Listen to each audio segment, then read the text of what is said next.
Chapter 1154. Chapter 1152, Deep Imprint. You're right, we can't let our guard down. Taizao nodded. Thank goodness this Xiao Xiao wasn't part of it, or I'd be in trouble. Alright, stop wasting time, go take a shower. Jiang Wen waved his hand, a little pissed off. I'm so dirty from head to toe. How old are you, still peeing your pants? Ugh. Don't mention it, and bro, I'm embarrassed. Taizao blushed. If you're embarrassed, then go take a shower. What are you waiting for? Jiang Wen said as he walked towards the beach.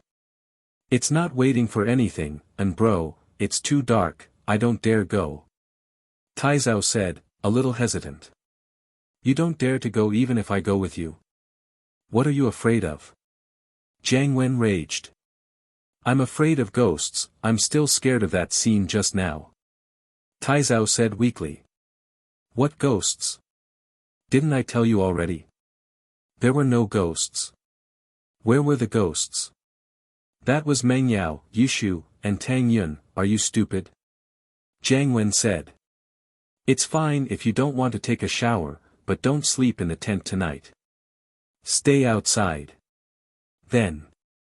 I'll take a shower. Taizao thought about it.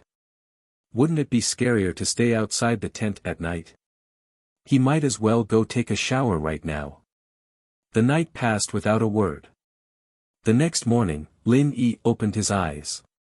He'd been training in his dreams every day, but Lin Yi could control the time difference very well now. Lin Yi was still connected to the outside world in his dreams. Many people couldn't control what happened in their dreams, but Lin Yi could. In his dreams, in the jade space, Lin Yi was pretty much the same as in reality. Xiao Xiao, wake up. We're going to watch the sunrise, Lin Yi said softly as he patted the sleeping Xiao Xiao in his arms. Last night, Lin Yi and Xiao Xiao slept separately. Perhaps it was because she was being reserved, but Xiao Xiao didn't do anything bold when she came back. She might have been bold when she talked to Yushu last night, but she was a little shy when she came back. Xiao Xiao was an inexperienced girl, after all. Words were words, but actions were actions. In the latter half of the night, when it was cold, Xiao Xiao naturally squeezed into Lin Yi's arms. Lin Yi didn't push her away, hugging her until now. Oh. Xiao Xiao was sleeping soundly when Lin Yi woke her up. She opened her eyes, still a little groggy. It's time. Are you going to make breakfast with love? Xiao Xiao stood up from Lin Yi's arms and paced around the tent, mumbling, where's the oven? Why's it gone? Lin Yi looked at Xiao Xiao, feeling a wave of warmth in his heart. Xiao Xiao had been making breakfast with love for him every morning, evidently getting used to it. The moment the alarm went off, she'd wake up and open the oven. It wasn't easy for her to come out and relax, but she still treated this as her home. Xiao Xiao, we're at the beach. Lin Yi got up and hugged Xiao Xiao. This was the first time Lin Yi hugged Xiao Xiao of his own volition, and this girl's figure was deeply imprinted in his heart. Ah! Xiao Xiao rubbed her sleepy eyes, feeling a little embarrassed. I thought I was at home, I was so sleepy. Don't make breakfast with love anymore. Rest well, I feel bad for you, Lin Yi said word by word as he looked at Xiao Xiao. Ah! Lin Yi's love surprised Xiao Xiao, but she wasn't used to it. As far as she was concerned, Lin Yi's feelings for her might be real, but he was only with her because of the bet with Tang Yun. But now, Xiao Xiao could see the deep love in Lin Yi's eyes. Lin Yi really did love her. Xiao Xiao felt lost all of a sudden. Xiao Xiao's original intention was to make Lin Yi fall in love with her, and then she'd dump Lin Yi. This was revenge. Although she buried this thought in her heart and didn't bring it up again, her illness was real. Whether it was revenge or not, Lin Yi would be sad the moment she left, and that wasn't something she wanted to see. You. Why are you so nice to me? Xiao Xiao was a little scared. This time, she was blaming herself. She felt like she was playing with fire, but she couldn't stop.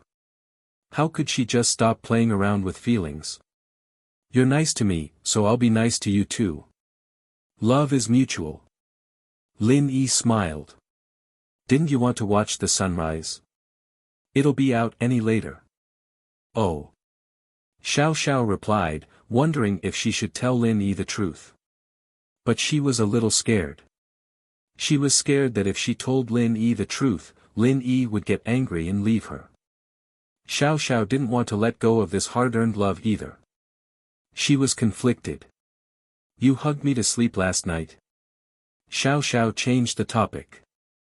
These headaches were getting worse the more she thought about them, so she might as well not think about them at all. Yeah. Lin Yi nodded. You. Xiao Xiao bit her lips, her face a little red. Do you want me? Actually. We can do it now. I've thought about it, huh? Lin Yi blinked. I want to be your woman. Xiao Xiao didn't hesitate this time. She said it with determination. She thought that giving herself to Lin Yi would be a form of compensation to Lin Yi. Lin Yi was the one who took advantage of her. She was going to die soon, but she was still a virgin. When Xiao Xiao hung out with those delinquents, weren't they always talking about it and being proud of it? They'd compare how many virgins they'd slept with, how many women they'd had, and so on. Lin Yi's heart skipped a beat, but he kept his composure. We'll talk about this when we get back. Let's go watch the sunrise first. We might not be able to see it if we waste any more time. Yeah. Xiao Xiao nodded, blushing. She wasn't happy with Lin Yi's rejection. Lin Yi was a good guy, but he was a little too serious sometimes. In fact, Xiao Xiao didn't know that Lin Yi was tempted by her suggestion. But Lin Yi wasn't that heartless. Xiao Xiao's life was in danger, and Lin Yi didn't have time to think about stuff like that. Chapter 1155. Chapter 1153, Omnipotent Shu. Lin Yi walked out of the tent with Xiao Xiao, and a moist sea breeze blew into their noses. It was a refreshing feeling. Lin Yi looked at Meng Yao's tent. It seemed to be quiet, so Lin Yi didn't go disturb them. He and Xiao Xiao went to the beach and sat on the sand. It's so dark. Xiao Xiao squeezed into Lin Yi's embrace. It's the darkest time before dawn. Lin Yi smiled and hugged Xiao Xiao tightly. Are you cold? It's okay, a little cold, but I'm not cold anymore after you hug me. Xiao Xiao smiled sweetly. Lin Yi, honey, look, there are stars in the sky. Yeah. Lin Yi nodded, his thoughts going back to the border of a small country in Europe. He remembered that night with Yuning. That day, it was also early in the morning, and the two of them sat at the edge of the cave, looking at the stars in the sky. Wasn't it similar to today? It was just a blink of an eye, and everything had changed. The stars were still the same, but the person beside him was Xiao Xiao. At that time, Lin Yi was confused about his future. He didn't know where he would go, and he didn't know when his days of wandering would end. He didn't dare to talk about love, and his attitude towards love was to avoid it. He couldn't give Yuning any promises, and he couldn't give her the life she wanted. She was a flower that grew up in a greenhouse, and he and she were people from two different worlds. So Lin Yi chose to avoid it. See Chapter T001, T010, Valentine's Day Special Chapter, Little Ning Chapter. Although in the next few missions, he found out that Yuning wasn't as weak as he thought, but Lin Yi still didn't dare cross the line. He remembered his identity. He didn't want Yuning to worry about him. She should have a stable and happy life, right? But, although this love was buried in his heart, the relationship between Lin Yi and Yuning became more and more ambiguous. Until that time when House Yu intervened, Lin Yi frowned, not wanting to think about it anymore. Let bygones be bygones. At the very least, Lin Yi was satisfied and happy right now. This mission allowed Lin Yi to truly integrate into the city, becoming a normal person. It gave Lin Yi real feelings. The reason why Lin Yi was able to open his heart was because of his old man's words. He promised that this would be the last mission of his life. He'd be able to retire after finishing it and settle down in Songshan. This allowed Lin Yi to open his heart and accept Tang Yun and Xiao Xiao without any worries. Wow! So romantic. Lin Yi's thoughts were pulled back to reality by a scream behind him. Lin Yi didn't need to look to know that it was Shu. Only she had this kind of personality. You're all awake. Lin Yi turned around. As expected, the Miss, Shu, and Tang Yun were all here. Why are you two so romantic? Cuddling with each other in the middle of the night, I'm jealous. Yushu giggled as she looked at Xiao Xiao. Why don't we switch? Change what? Xiao Xiao blushed a little.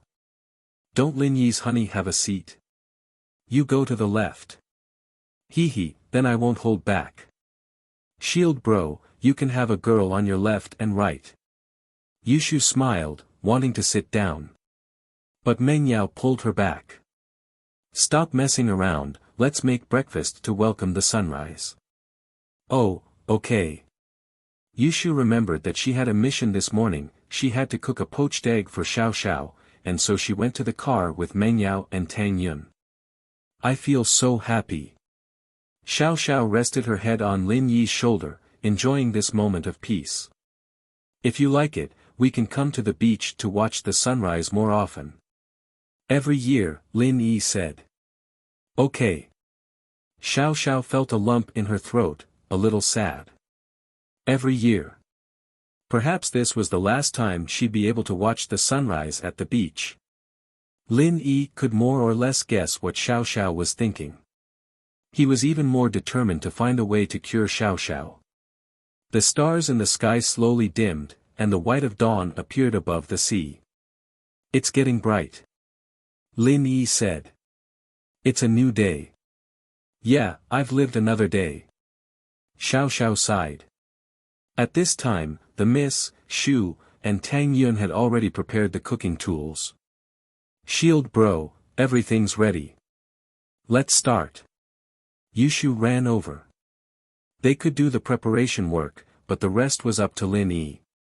Xiao Xiao, wait for me, I'll go make breakfast. Lin Yi said. You. Can you not go? I don't want you to leave. Xiao Xiao said, a little reliant. Don't worry, I'll make breakfast before sunrise for sure. Lin Yi said with a smile. Okay, I'll wait for you. Xiao Xiao nodded. Lin Yi stood up and walked to the campfire with Yushu, lighting it up quickly. He looked at the eggs on the ground, troubled. They'd barbecued yesterday, and they only needed to put the food on the grill.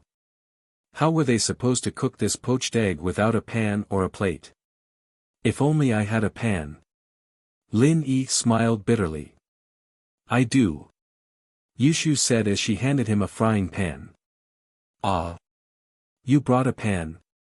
Lin Yi paused, do you have a spatula? I do. It's not a problem for all-purpose Shu. Yushu gave a spatula to Lin Yi. Ugh. All-purpose Shu, she really is all-purpose. Lin Yi smiled bitterly. He didn't know if he should praise Yushu or scold her.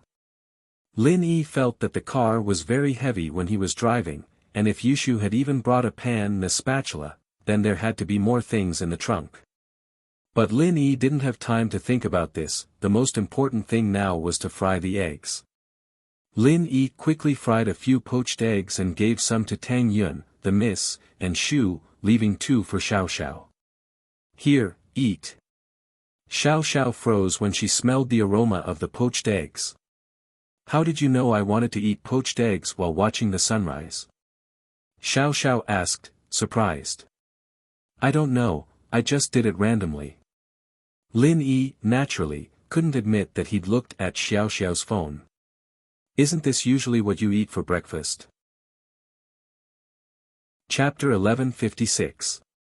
Chapter 1154, Jiang Wen's tragic past, but why do you want to eat a poached egg while watching the sunrise?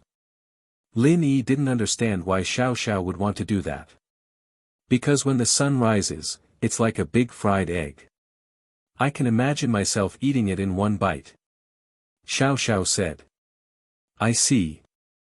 Lin Yi sweated. This Xiao Xiao was quite a creative thinker, connecting all these things together. It was quite special.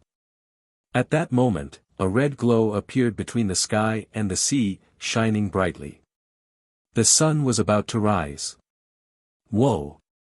Yushu cheered as well. Evidently, they were watching the sunrise as well. It's coming. Xiao Xiao pointed at the sky excitedly as well.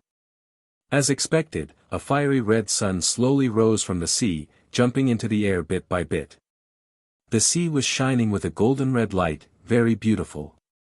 Xiao Xiao ate her egg as she watched the sunrise happily in Lin Yi's arms. It was a beautiful morning. The sun was rising, and the sea was no longer cold. The temperature of the sea was rising. The five of them finished their breakfast.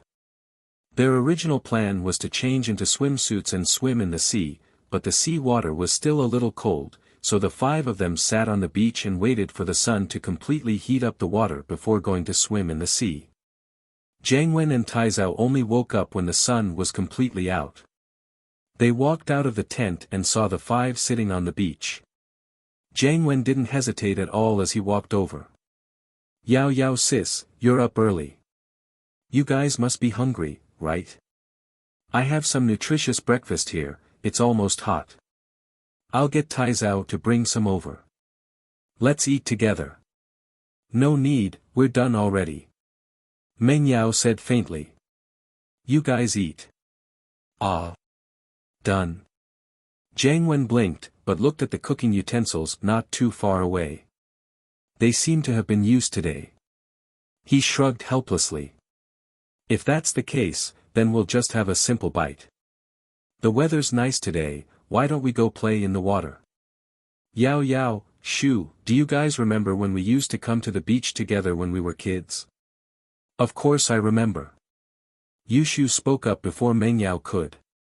Did you get bitten by a crab? Why are you crying? That's right, your D***ck is broken. Sister Yao Yao can't marry you in the future. Otherwise, she won't have any sexual bliss. Quack. Jiang Wen blinked at Yushu's words, but he remembered that when he was playing at the beach when he was young, his dick was caught by a crab's pincer and he almost broke it. Plus, the culprit was most likely Yushu. She was the one who released the crabs. Jiang Wen didn't have any proof, but he was pretty sure of it. From then on, Jiang Wen started to fear Yushu. This girl was too vicious, and he had to stay as far away from her as possible. He might even get castrated by her. At the thought, Jiang Wen couldn't help but admire Lin Yi a little. He had such a good relationship with Yushu.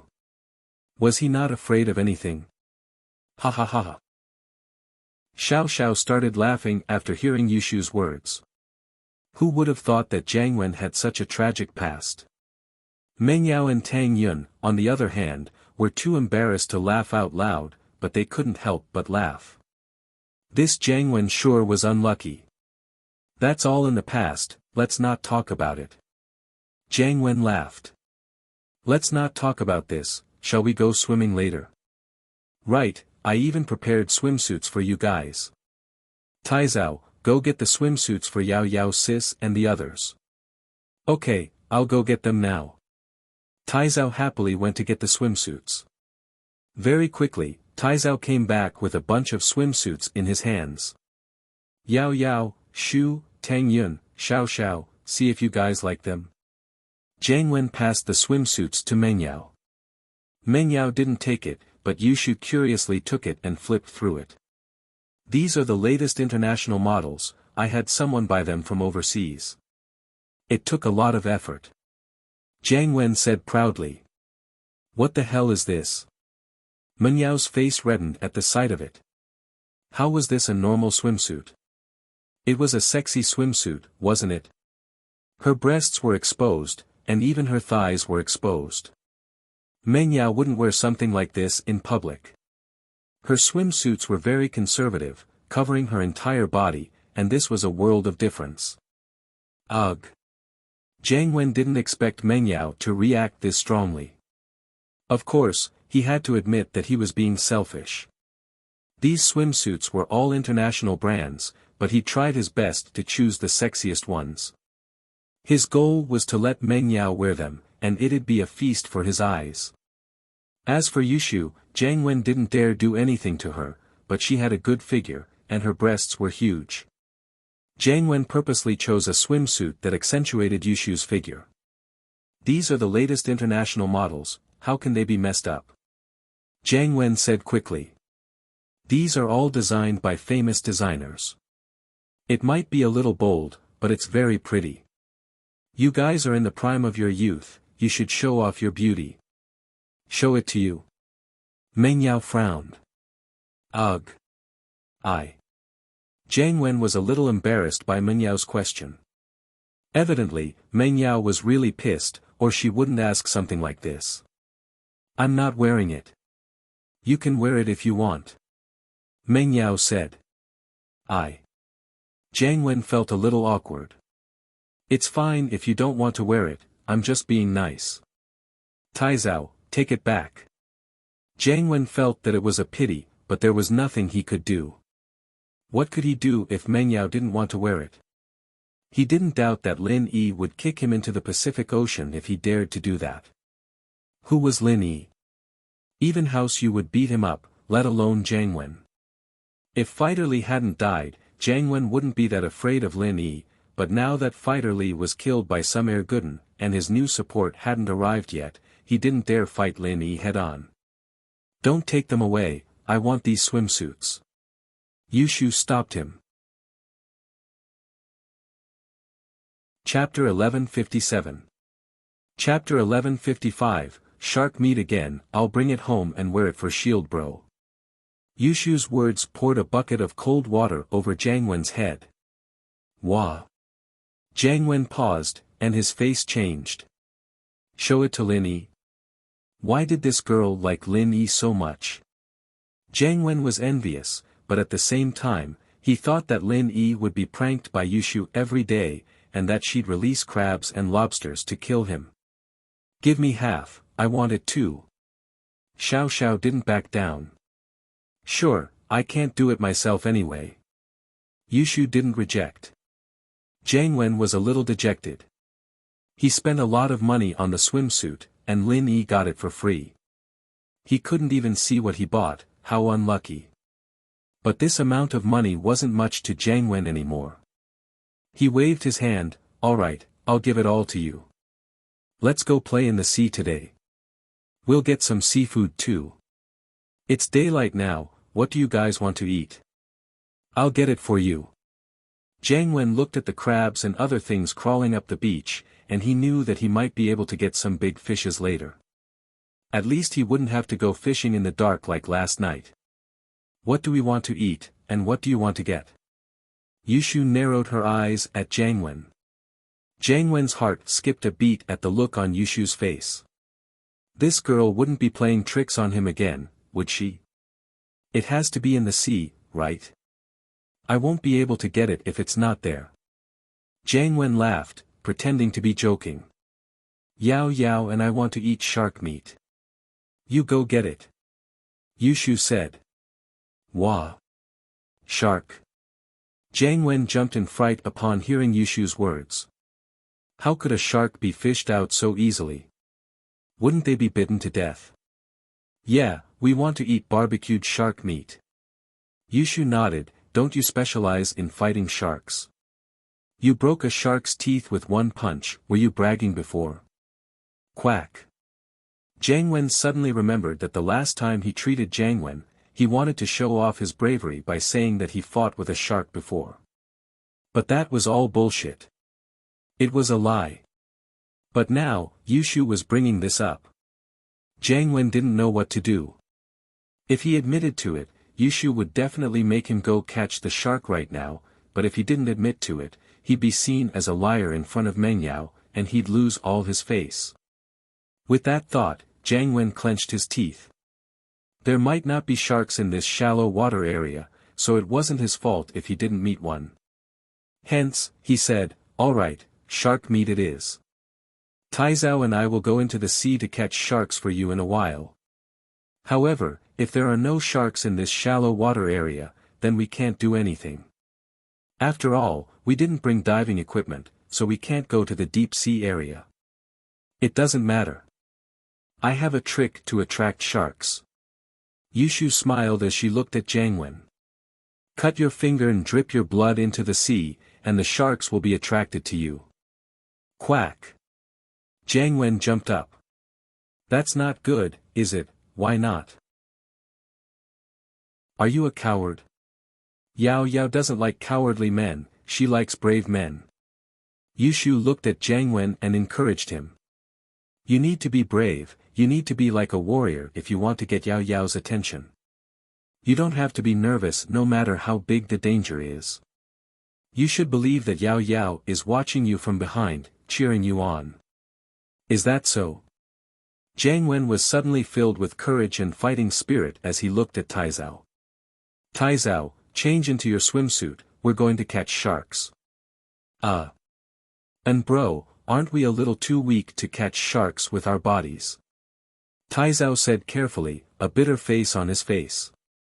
"Cut the crap, let's go." Jiangwen was afraid that Meng Yao would laugh at him, so he pulled Taizao away to change into his swimsuit. "Shu, don't you think it's a little too dangerous? What if Jiangwen and Taizao get killed by sharks?" Meng Yao didn't believe that Jiangwen could kill sharks at all. She believed that Lin Yi could kill sharks, but Jiangwen, "It's fine, I'm here, right?"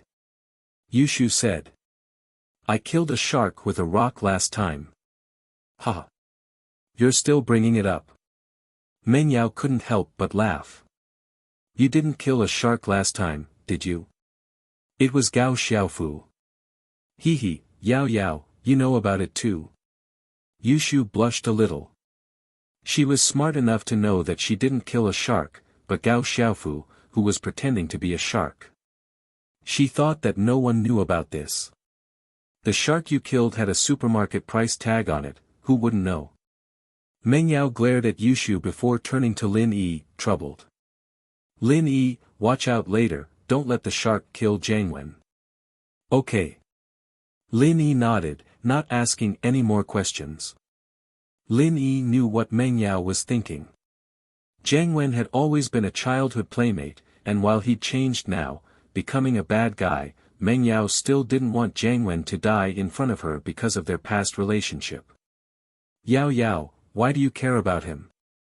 It doesn't matter if he dies." Yushu didn't care. A while later, Jiangwen and Taizao changed into their swimsuits and got ready to go. "Yao Yao, Shu, aren't you guys coming to play?" Jiangwen asked. "Yao Yao, are we going?" Yushu turned to Meng Yao. Meng Yao nodded and turned to Tang Yun and Xiao Xiao. "Let's go together." "Sure." Tang Yun nodded. This was her first time going to the beach, and everything was so new. Songshan was a city close to the mountains, and there weren't many rivers around. It took a long drive to get to the beach, and the only place close to the sea was the bungee jumping area in the amusement park, but it was a steep cliff, and below the cliff was the sea. It wasn't a good place to play. Tang Yun's family wasn't doing well, and her father was sick in bed, so she didn't have time to go to the beach. Meng Yao and Yushu bought a lot of swimsuits in the supermarket, but they were all conservative types. They brought some for Tang Yun and Xiao Xiao. Chapter 1158. Lin Yi's loss of composure. "I don't think that's a good idea. You guys pick first." Tang Yun was a little embarrassed. Meng Yao and Yushu were the ones who bought the swimsuits, it was only right for them to pick first. "These swimsuits are all the styles that Shu and I like. We won't buy the ones we don't like, so you guys pick the ones you like." "Shu and I like the rest too," Meng Yao explained with a smile. "Then we'll do as you say." Tang Yun didn't refuse and took a set they liked. However, it was a little awkward when they changed their swimsuits. Although they had already seen each other naked when they changed their pajamas last night, it was dark at that time and they couldn't see anything. They could only vaguely see a white patch, so it wasn't too awkward. But even without turning on the lights, the sun could still shine through the tent, filling the tent with light. It was just a little dark. The miss was a little shy, and so was Tang Yun. But Yushu didn't care. She took off her clothes quickly and got ready to put on her swimsuit. "Wow, Shu, your breasts are so big," Xiao Xiao said as she stared at Yushu's breasts. She quickly ran over and grabbed them. "Let me touch them." "Ah!" Yushu cried out as well, quickly dodging Xiao Xiao's attack. "Stingy, you're playing threesomes, I won't even let you touch them. I'm not playing with you anymore." Xiao Xiao humphed. "I'll let you touch them when we're playing, not now." Yushu quickly put on her swimsuit. "Only Shield Bro can touch them now." With Xiao Xiao and Yushu's interference, the atmosphere in the tent wasn't as awkward anymore. Meng Yao and Tang Yun took off their clothes and got ready to change into their swimsuits. Xiao Xiao, on the other hand, was a little shy at the end. At least Meng Yao, Yushu, and Tang Yun had changed their pajamas together yesterday, and they'd slept on the same mattress, so they were quite familiar with each other. Only Xiao Xiao was doing it for the first time, so she was a little embarrassed. "Xiao Xiao, why are you so slow? Is it because your breasts are too small that you feel inferior in front of me?" Yushu giggled. "Humph, who said that? You're so big, I'm just right." Xiao Xiao quickly took off her clothes and changed into her swimsuit. "It seems to be a little bigger than Yao Yao sis." "Yao Yao sis, it looks like you have to work hard," Yushu said to herself. "Shu, you're too much." Meng Yao's face was red from Yushu's actions, and she went to tear her lips. I'm going swimming," Yushu said as she ran out of the tent. Meng Yao didn't know whether to laugh or cry. Lin Yi also went back to change into his swimming trunks. When he walked out of the tent, he saw Shu running out. Xiao Shu's chest was no longer restrained.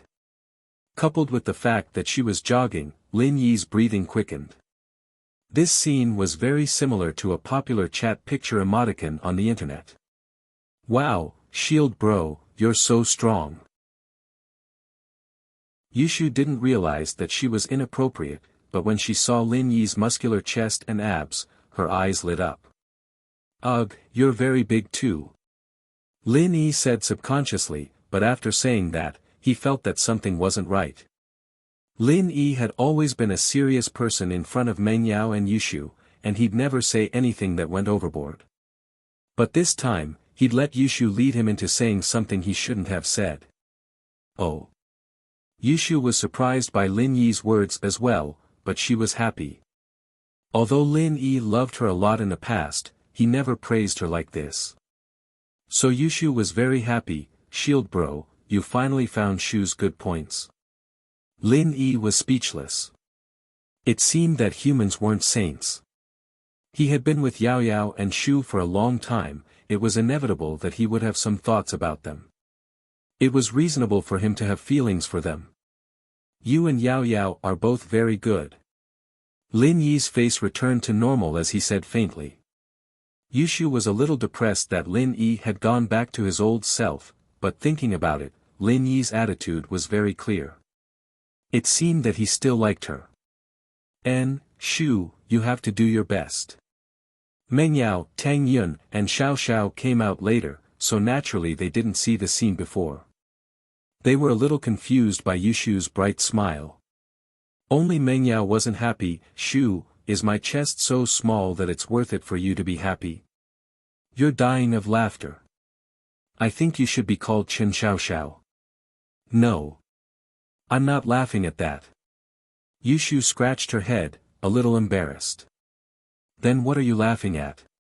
Meng Yao looked at Yushu, confused. "Oh, nothing. I'm laughing at that idiot Jiang Wen going to catch a shark," Yushu said. Meng Yao didn't really believe Yushu's words, but she didn't say anything. Jiang Wen and Taizao were swimming in the ocean when they saw Meng Yao and the others coming out. He waved his hands, "Yao Yao, come quickly. It's really cool in the water." The sun was already out, and standing on the beach was quite hot. The water hadn't absorbed all the heat yet, so it was still a little cold. It was the most comfortable time to go into the water. "Jiang Wen bro, why aren't you going to catch a shark?" Yushu asked directly after entering the water. "Ha, I was just thinking, why don't we play for a while? Otherwise, how are we supposed to play if the blood stays in the water?" Jiang Wen laughed, "We'll catch sharks after we're done playing." "Is that so?" "That works too." Yushu thought about it. They weren't done playing yet, and it was indeed a little unpleasant to attract a shark. She was there to supervise them, so she wasn't worried that Jiang Wen wouldn't go. The chances of sharks and dangerous sea creatures appearing in shallow water were very low, but Lin Yi was still very vigilant, watching the surface of the sea, ready to make a move at a moment's notice. "Wow, there are abalones on the reef." Xiao Xiao pointed excitedly at a reef at the bottom of the sea and exclaimed. "Really? There's abalones here?" Yushu rolled her eyes and called out to Jiang Wen bro, there's abalones here. Come catch some abalones for lunch." Chapter 1159. Let me tell you a secret, it's right here, hurry up and catch it. Yushu pointed at the reef in the water. "That's too easy, watch me." Jiang Wen thought that this was a good chance to show off his bravery. He gathered his strength and said to the abalone, "Little abalone, I'm coming." But, Jiang Wen's thinking was too simple. The abalone was stuck to the reef like it was glued to it, even a cow would struggle to pull it away. Jiang Wen, on the other hand, didn't know that he was treating the abalone like a clam, thinking that he could just pick it up. And so, Jiang Wen felt that something wasn't right. Why was the abalone so tight? It was as if it was growing on the reef. "Taizao, come help. Let's pull it together," Jiang Wen said to Taizao. "All right, let's pull it together." Taizao was scared of ghosts and sharks, but this little abalone was nothing to him. He and Jiang Wen started pulling it with all their might. "Jiang Wen bro, Taizao bro, go. Yao Yao is watching you guys." Yushu cheered them on as she slipped away with Xiao Xiao, leaving the two idiots pulling the abalone with all their might. Yushu and Xiao Xiao ran over to Meng Yao and Tang Yun's side, laughing their heads off. "What's wrong with you two?" Meng Yao asked curiously. "Jiang Wen and Taizao are pulling the abalone with their hands," Yushu said. "Pulling the abalone with their hands?" Meng Yao blinked. "Can that thing be pulled out with their hands? Don't we have to use special tools to pull it out? Didn't we watch an episode of Animal World before? It's about abalone, right?" "Yeah, those two idiots must have never watched it before. They think they can pull it out with their hands," Yushu said. "Let them do it, we don't have to worry about them bothering us anymore," Yushu said. Meng Yao shook her head. This Yushu was quite a bad person. Lin Yi didn't go into the sea, he sat quietly on the beach, watching the people play in the water. He had to take care of their safety. "Husband Lin Yi, can you come down to the sea to play this time? You lied to me that you didn't know how to swim, but Shu said you saved him." Xiao Xiao looked at Lin Yi a little bitterly. She'd wanted Lin Yi to come play with her when Pinliang organized the trip to the beach, but Lin Yi refused, saying that he didn't know how to swim. But as she got closer to Yushu, Xiao Xiao learned more about Lin Yi. "I'm not going. You guys have fun first." Lin Yi shook his head. But Xiao Xiao, naturally, wouldn't let Lin Yi go so easily. With Xiao Xiao in the lead, the group started splashing water on Lin Yi. Yushu quickly joined in as well, and Tang Yun hesitated a little before joining in. The miss was in a difficult position. With her personality, she would never mess around with Yushu. But now that Tang Yun had joined the battle, if the miss didn't join in, it would seem that she was not a part of the group. And so, the mist started splashing water on Lin Yi as well. Lin Yi didn't mind, smiling. It's a little hot sitting on the beach, it'll cool me down a little. I'll just take it as a shower. Sisters, how about we push Shield Bro into the sea? Yushu wasn't too happy about it. Sure. Xiao Xiao was the first to agree. Tang Yun, on the other hand, didn't hold back. It was her first time out, and she had to enjoy herself. She answered Yushu's call, running up to the shore and dragging Lin Yi into the water. Lin Yi wasn't expecting Tang Yun to get along with Yushu as well, he was a little surprised, but he gave her some face and went into the sea. On the other side, Jiang Wen and Taizao were struggling with the abalone. Jiang Wen wanted to cry as he looked at the laughter. Why is this abalone so hard? Is it growing on the reef? Who knows, and bro. I've already used all my strength, but the abalone doesn't move at all. Taizao smiled bitterly. Maybe there's something wrong with this abalone. That Yushu girl is always messing with people, maybe we should change to another abalone. Jiang Wen thought about it and agreed. Yushu was always messing with people, and there might be something wrong with this abalone. He and Taizao went to pull out the other abalones, only to realize that it was the same as before.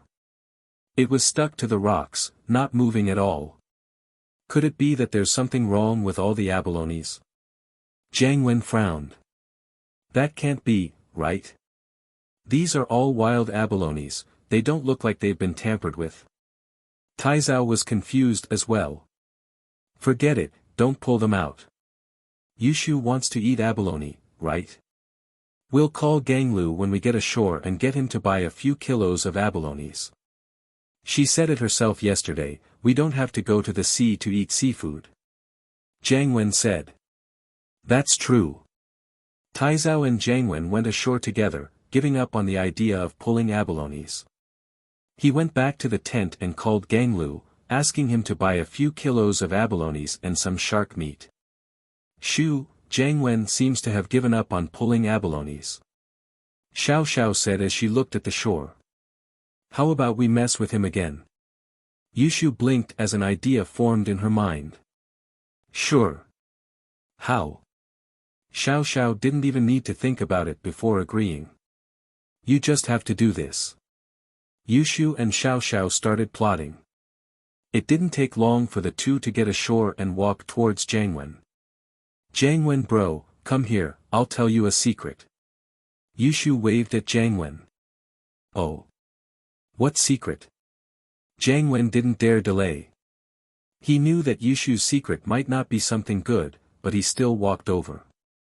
Come closer. Yushu gestured for Jiang Wen to crouch down. She wasn't as tall as Jiang Wen, so naturally, she couldn't reach his ear.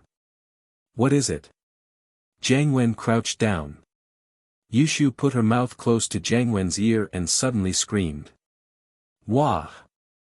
Jiang Wen jumped up in fright from Yushu's sudden scream.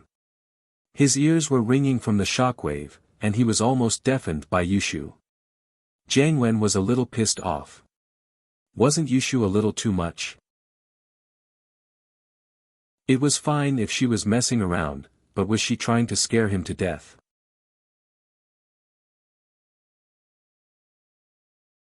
Chapter 1160. Chapter 1158. Why didn't you tell me? No, Jiang Wen bro, I really wanted to tell you a secret. Yushu said, feeling wronged. You really wanted to tell me a secret? What kind of secret do you want to tell me? Jiang Wen frowned. And bro, bad news. Something big happened. Taizao ran over from not too far away, panting as he spoke. Wait a minute, what's going on? Wait for Lil Sis Shu to tell me the secret first. Jiang Wen waved his hand, gesturing for Taizao to calm down. Jiang Wen bro, I actually wanted to tell you. Xiao Xiao wants to put a crab in your pants. Yushu said. Then tell me. Why did you yell all of a sudden? Are you trying to deafen me? Jiang Wen looked at Yushu helplessly. No, I yelled because Xiao Xiao came just now and she put crabs in your pants. I saw it and jumped in fright. Yushu said embarrassedly. Gah! Jiang Wen jumped up again, holding his crotch with both hands as cold sweat dripped down his forehead. I pinched my balls, it hurts. Oh, Jiang Wen bro, I've told you the secret. I'll be going first, keep your balls hurting. Yushu waved at Jiang Wen and turned to leave. Jiang Wen held his crotch as he jumped up and down, not daring to take off his pants in front of everyone. He could only run into the tent.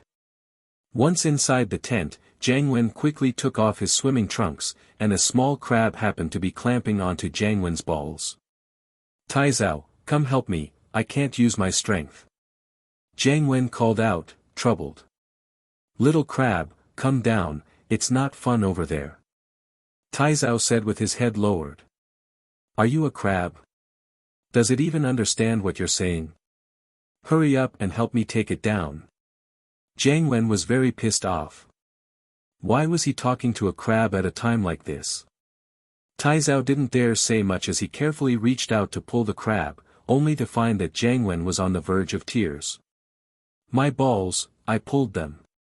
But it won't come down even if I don't. Taizao didn't know what to do, he didn't know if he should continue or stop. Can't you be more careful? Should we break its claws first? Jiang Wen said. I'll try. Taizao nodded carefully. As a result, a great drama of wailing and howling unfolded in the tent, and a real pain in the ass was born. Yushu and Xiao Xiao, on the other hand, went back to playing with Lin Yi, Meng Yao, and Tang Yunxiao as if nothing had happened. What happened to Jiang Wen? I think he's injured. Meng Yao didn't know what was wrong with Jiang Wen. Jiang Wen's cries were so shrill that even Meng Yao could hear them from afar. His balls are hurting. Yushu said. Balls. Balls. Meng Yao's face reddened. Balls were a common phrase in the internet, but it was mostly used by men. Girls didn't have balls, after all, and it wasn't elegant to say that out loud. Meng Yao, especially, didn't know how to say that. Naturally, she felt a little embarrassed hearing Yushu say that. But Meng Yao was a little puzzled. Why was Jiang Wen having balls all of a sudden? His balls got clamped by a crab. Xiao Xiao explained. Huh? Meng Yao paused. She didn't know what it felt like to have his balls clamped by a crab, but it probably wasn't a good feeling. Why is he so unlucky? Why is he getting that? I put the crab there. Xiao Xiao said. Ah. Meng Yao's head ached, so it was Xiao Xiao's doing. Looking at Yushu's face, it was probably the two's teamwork. Jiang Wen sure was unlucky, running into these two devils. Nothing bad will happen to him, right? Meng Yao asked worriedly. Nope, it's just a small crab. It'll get hurt at most, but it won't die. Yushu said. Jiang Wen finally managed to pull the crab off with all his might, but his balls were broken as well, and the pain made him jump up and down. Motherfucker, stupid crab.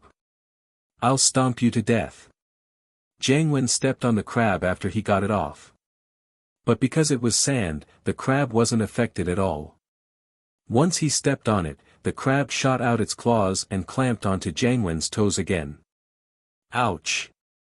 Jiang Wen cried out again. Half an hour later, Jiang Wen limped out of the tent, holding his balls. His balls and toes were all bandaged up, and he was in pain.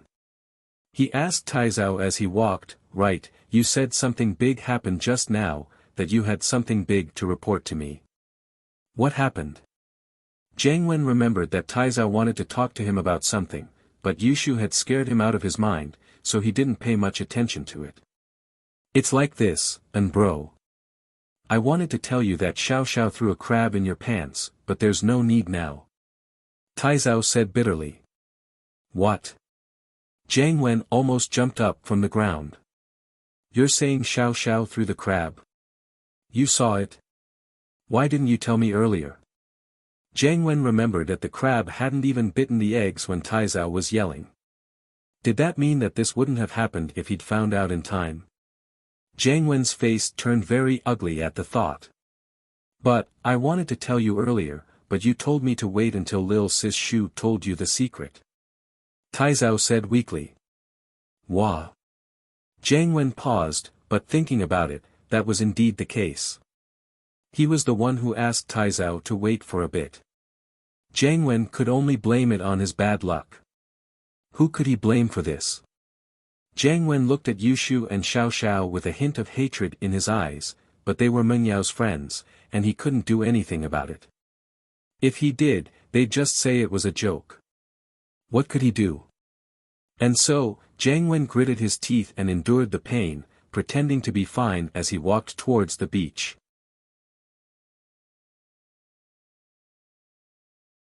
Chapter 1161. Chapter 1159, You're a brave man, Jiang Wen bro, how are you? Where's that crab? Yushu's first sentence hit Jiang Wen's sore spot. Jiang Wen's face froze, but he didn't want Meng Yao to look down on him. He pretended to be calm and said nonchalantly, It's just a little crab, what can it do to me?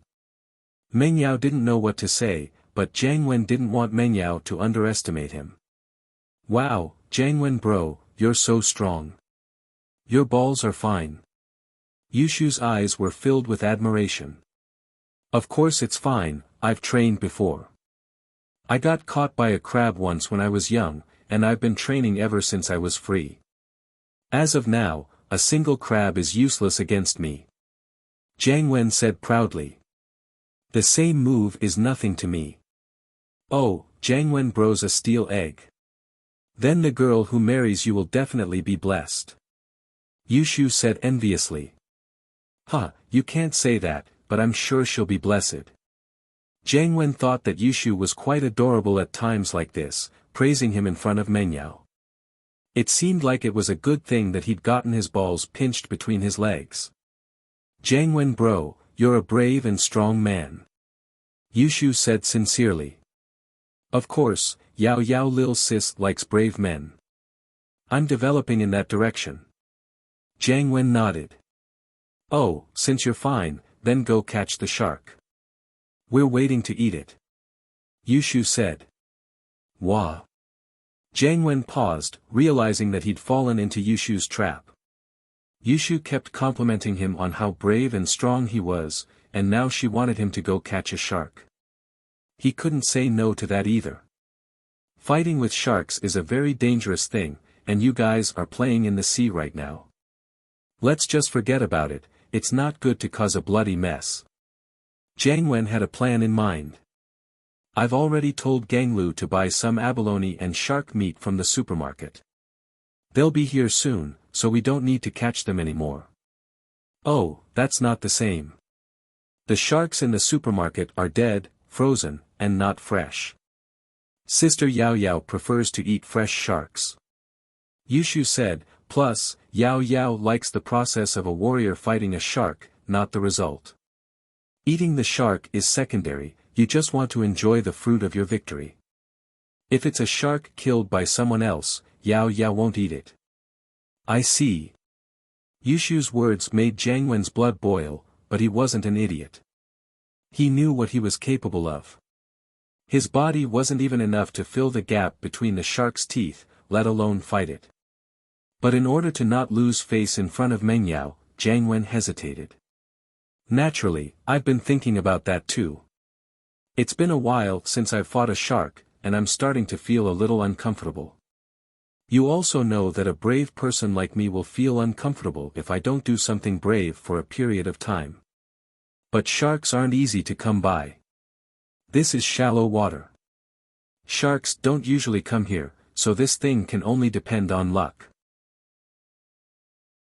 Jiang Wen's words were very clear, he wanted to catch sharks, but there weren't any here, so it wasn't his fault, was it? Jiang Wen wasn't wrong. There weren't any sharks in shallow water, so there was no way to catch one even if he wanted to. Let's try it then. Cut your finger and attract the shark. Yushu nodded. There were indeed sharks around here. When he fell into the water with Lin Yi, and when Pinliang organized the trip, they'd all met sharks. Yushu thought that Jiang Wen would be lucky to meet a shark this time. Alright. Jiang Wen thought that this little bit of blood would be diluted very quickly, and the sharks wouldn't be able to get close. He turned to Taizao. Taizao, cut your finger and attract the shark. Ah. How come it's me? Taizao pointed at himself, a little troubled. Me if not you. Jiang Wen glared at him.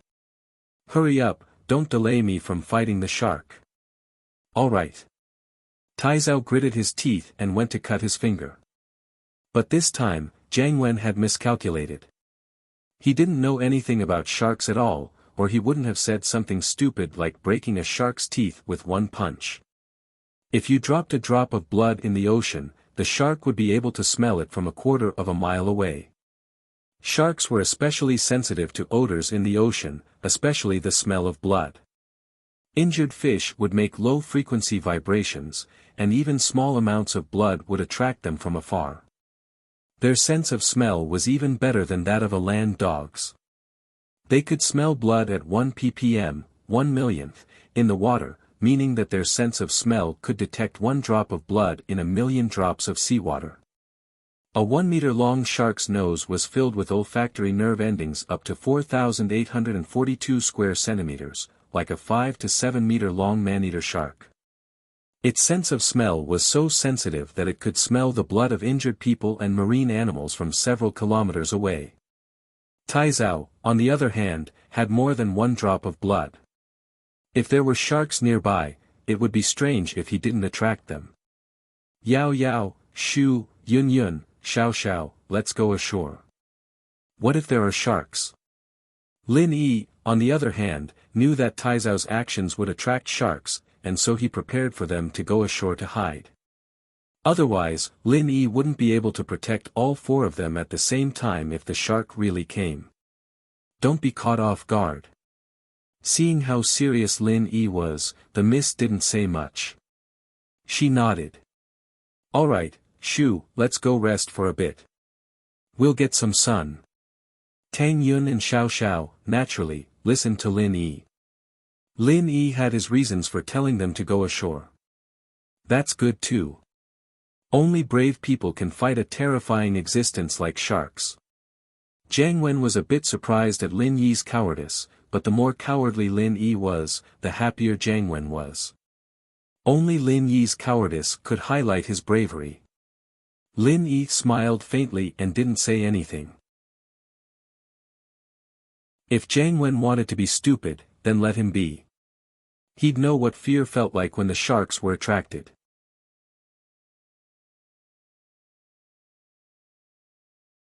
Chapter 1162. Chapter 1160, Caring, Then Watch Me. Jiang Wen walked into the sea proudly. As far as he was concerned, sharks couldn't possibly appear on this shallow beach. However, he had only taken 2 steps when something that shocked him to the core happened. A shark's fin appeared on the calm surface of the sea, and it was swimming towards him at high speed. Wah! Jiang Wen's eyes went wide. He never would have thought that a shark would actually come.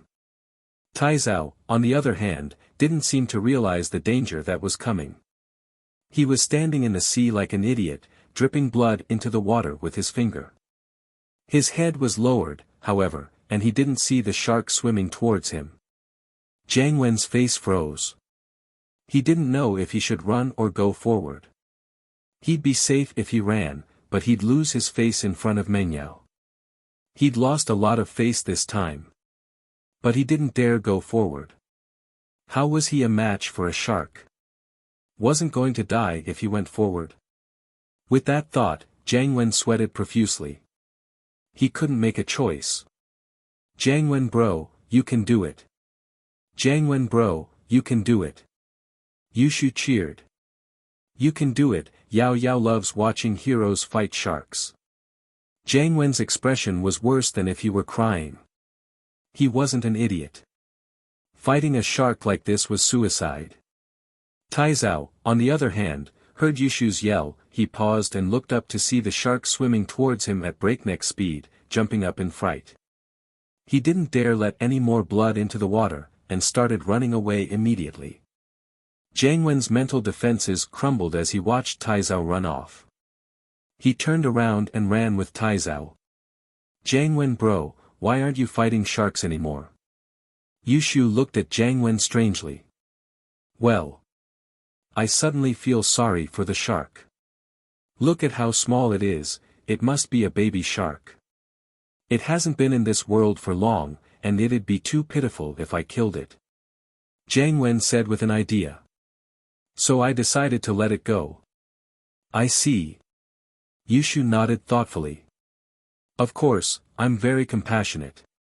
Jiang Wen nodded quickly after seeing that Yushu believed him. "Oh, okay, but Jiang Wen bro, there's a big shark over there. I'll leave it to you." Yushu pointed at the sea. "Wah." Jiang Wen looked in the direction Yushu was pointing at and almost jumped up. A shark that was even bigger than the previous one was swimming towards them. Judging from the size of its fin, it was several times bigger than the previous shark. Jiang Wen was dumbfounded. He really wanted to slap himself a few times. What kind of mouth was this? Why was it so effective? He had just casually mentioned it, and a bigger shark had come. He really didn't know what to do. "Jiang Wen, what's wrong? Is this shark also a baby shark? Could it be a little shark with obesity?" Yushu giggled. "You're young, aren't you?" "Ah. Of course not." Jiang Wen wanted to say what Yushu said, but since Yushu had already said it, it wouldn't be good if he repeated it. He laughed dryly. "I think this shark must be related to the baby shark. They're a family. This is a mother shark, and she's afraid that I'll kill the baby shark, so the old one came to protect it. If I kill the old one, then the baby shark won't have a mother anymore. It's so pitiful, so I've decided to let them go. Yao Yao sis, don't blame me. It's not that I don't want to give you shark meat, it's just that I'm too compassionate."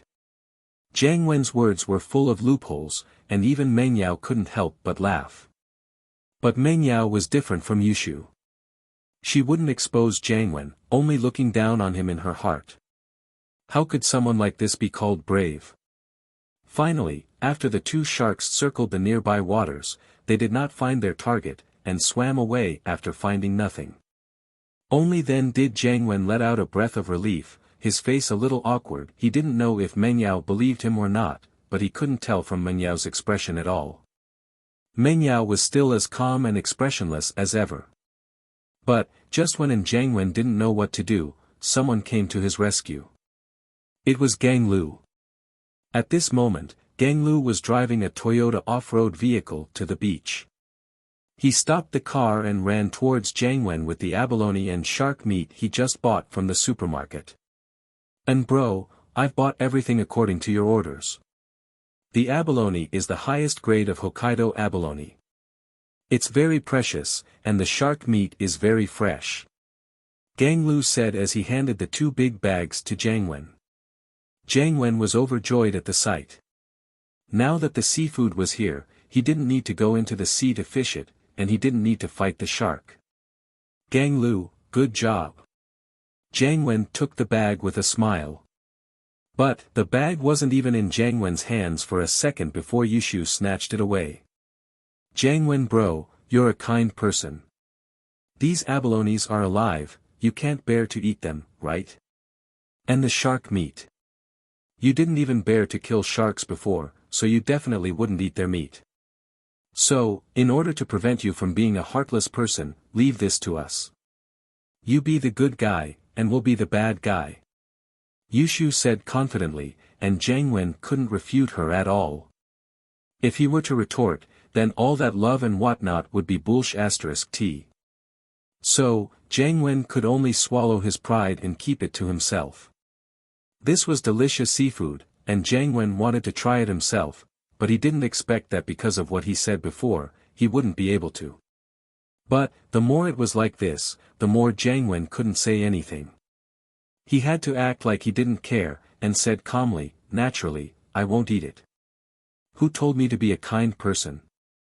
Then I'll give it all to you." Jiang Wen's heart was bleeding. Fuck, he wouldn't have bragged if he knew this was going to happen.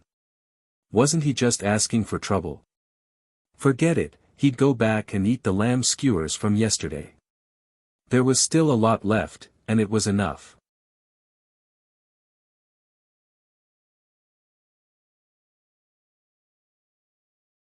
It was often said on the forums. It used to be called abalone, but now it was called fungus, and so, it didn't matter if Xiao Xiao was doing this on purpose or not. As her number one opponent, Yushu began to retaliate. She picked up a cup of milk tea and gave it to Lin Yi. "Shield bro, you're thirsty, right? Drink some of Shu's milk, huh?" Lin Yi almost couldn't hold it in. These two were doing this on purpose, weren't they? Yes, it did seem like it. Lin Yi took the milk tea from Yushu's hands and took a sip. Jiang Wen's eyes went red as he watched Lin Yi's side eat so happily. "That's our stuff," and Lin Yi took it. What a bully. Taizao threw away the bowl in his hand. "And bro, are we going to get revenge?" Gang Lu asked carefully. "Revenge? What revenge? Lin Yi's a mystic, and I'm not an idiot. The three of us aren't even enough to warm up for him." Jiang Wen knew his situation very well. This Lin Yi was a wolf in sheep's clothing. He'd been tricked a couple of times already, even losing his kidney. Of course we can't fight him head-on. Why don't we play some tricks? As Taizao's number one strategist, Gang Lu was quite good at scheming. Tricks? You think you can win against Yushu and Xiao Xiao? Jiang Wen rolled his eyes. My balls are hurting right now. Gang Lu went silent. Going head-on didn't work, and playing dirty didn't work either. What else could he do? Gang Lu was right. Jiang Wen really didn't have any tricks up his sleeve right now. Before a new master arrived, Jiang Wen really didn't have anything he could rely on. Jiang Wen didn't want to get into a conflict with Lin Yi, but he wanted to use soft tactics to get on Mingyao's good side. At noon, there were more and more tourists at the beach. This place wasn't a safe swimming area, but the environment was good. Many people who came to the beach for barbecue would choose this place. Of course, most people would leave after they were done barbecuing. Very few people would stay the night or swim here. They'd set up camp at the beach. After all, not many people were as brave as Lin Yi, not afraid of sharks. Driving a Q7 and a Land Cruiser to the beach to eat instant noodles. Which family's young masters are they from? Are they trying to act cool? I think they're probably rentals. Not necessarily. Look at how they use seawater to cook noodles. Maybe they have a special hobby. Maybe they just like that. Or maybe they got robbed. They took all the good food they brought, and now they can only eat instant noodles. The truth emperor appeared, but no one believed him. There's no robbery in this area. Why aren't we robbed? Someone retorted. Jiang Wen's face darkened when he heard the tourists talking about him. He stood up with a fierce face and looked at the crowd. What are you looking at? I like instant noodles. What's wrong with that? Seawater boiled noodles are called seafood noodles. Normal people can't even get to eat that. The crowd started snickering, and Jiang Wen got even angrier. But the law couldn't punish everyone, and he couldn't go looking for trouble one by one, could he? He wouldn't be a match for them if they ganged up on him. With that thought, Jiang Wen could only swallow his anger. Let's go. Let's go. There was no point in staying here any longer. Meng Yao and the others would go back after eating. After all, no one would stay here for 2 nights straight.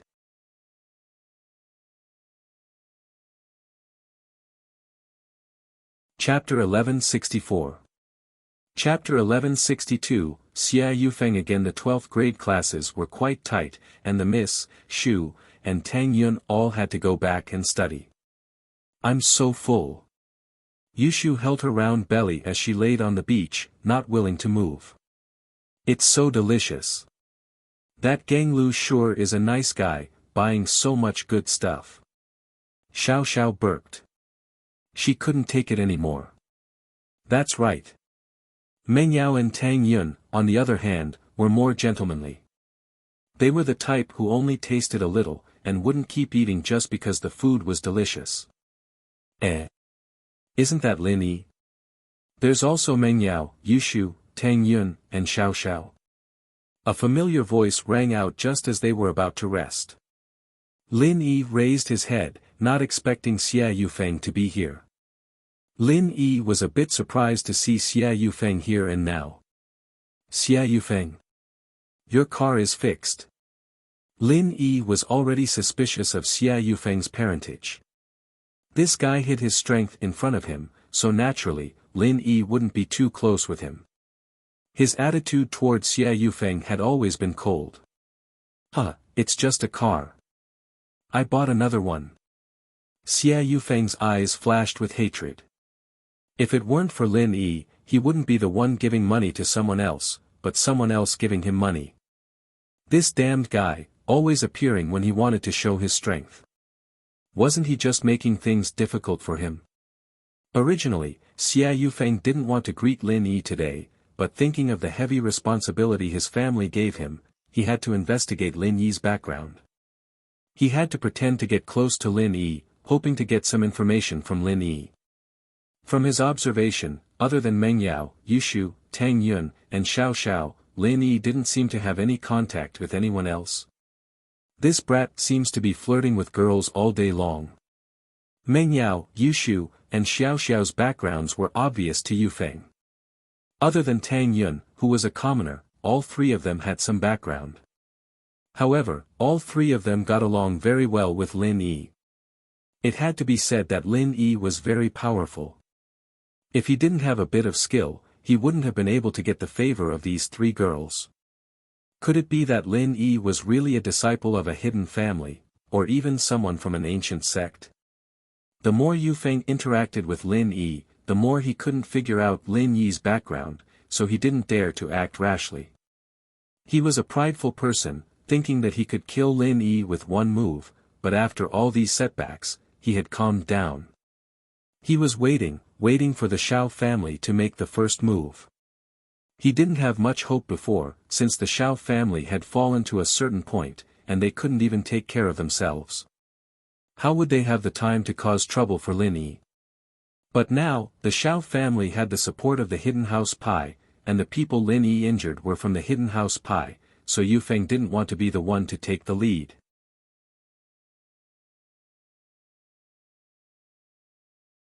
There were even some rich people who didn't even want the iron skewers and grill from the mutton skewers. They just threw them on the beach and left. Therefore, every holiday and weekend, if one were to scavenge here, they would have a good harvest. Chen Shi's harvest today was quite a lot. One could tell from her blushing face that she was very happy.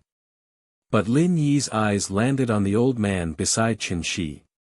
A mystic late-phase peak spiritual practitioner. Lin Yi's eyes were about to fall out of their sockets.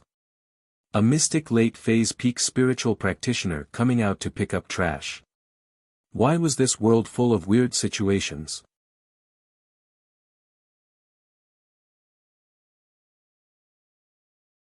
Chapter 1165. Conflict and lesson. Lin Yi wanted to observe this old man for a bit, just what was going on with him. Chen Shi and the old man shuttled past the tourists barbecuing on the beach, picking up the beverage cans and beer bottles that they threw around. Many people looked at them with disgust and disdain. Of course, Chen Shi didn't notice Lin Yi. She probably didn't have time to pay attention to other people. Her attention was all on the bottles. Soon, Chen Shi walked to Yufeng's side. Just like before, she picked up a beer can beside Yufeng, but after picking it up, she realized something was wrong. There was still beer in the beer bar, it wasn't empty. Chen Shi quickly put it down, but her actions were clearly seen by Xie Yufeng. Yufeng was furious and pointed at Chen Shi. "Little bitch, what are you doing?" "I'm sorry. I thought it was an empty can." Chen Shi quickly apologized to Yufeng. This had happened before, but Chen Shi could only swallow it. After all, she was here to pick up trash, so it was her responsibility. Some tourists were unreasonable, but Chen Shi couldn't do anything about it. "Sorry. Sorry is enough. Fuck, I'm so unlucky." Yufeng was happily eating, a mouthful of meat and a mouthful of beer, but Chen Shi almost took the beer away. Although he put it down in the end, looking at Chen Shi's dirty face, could the beer still be drinkable after she touched it?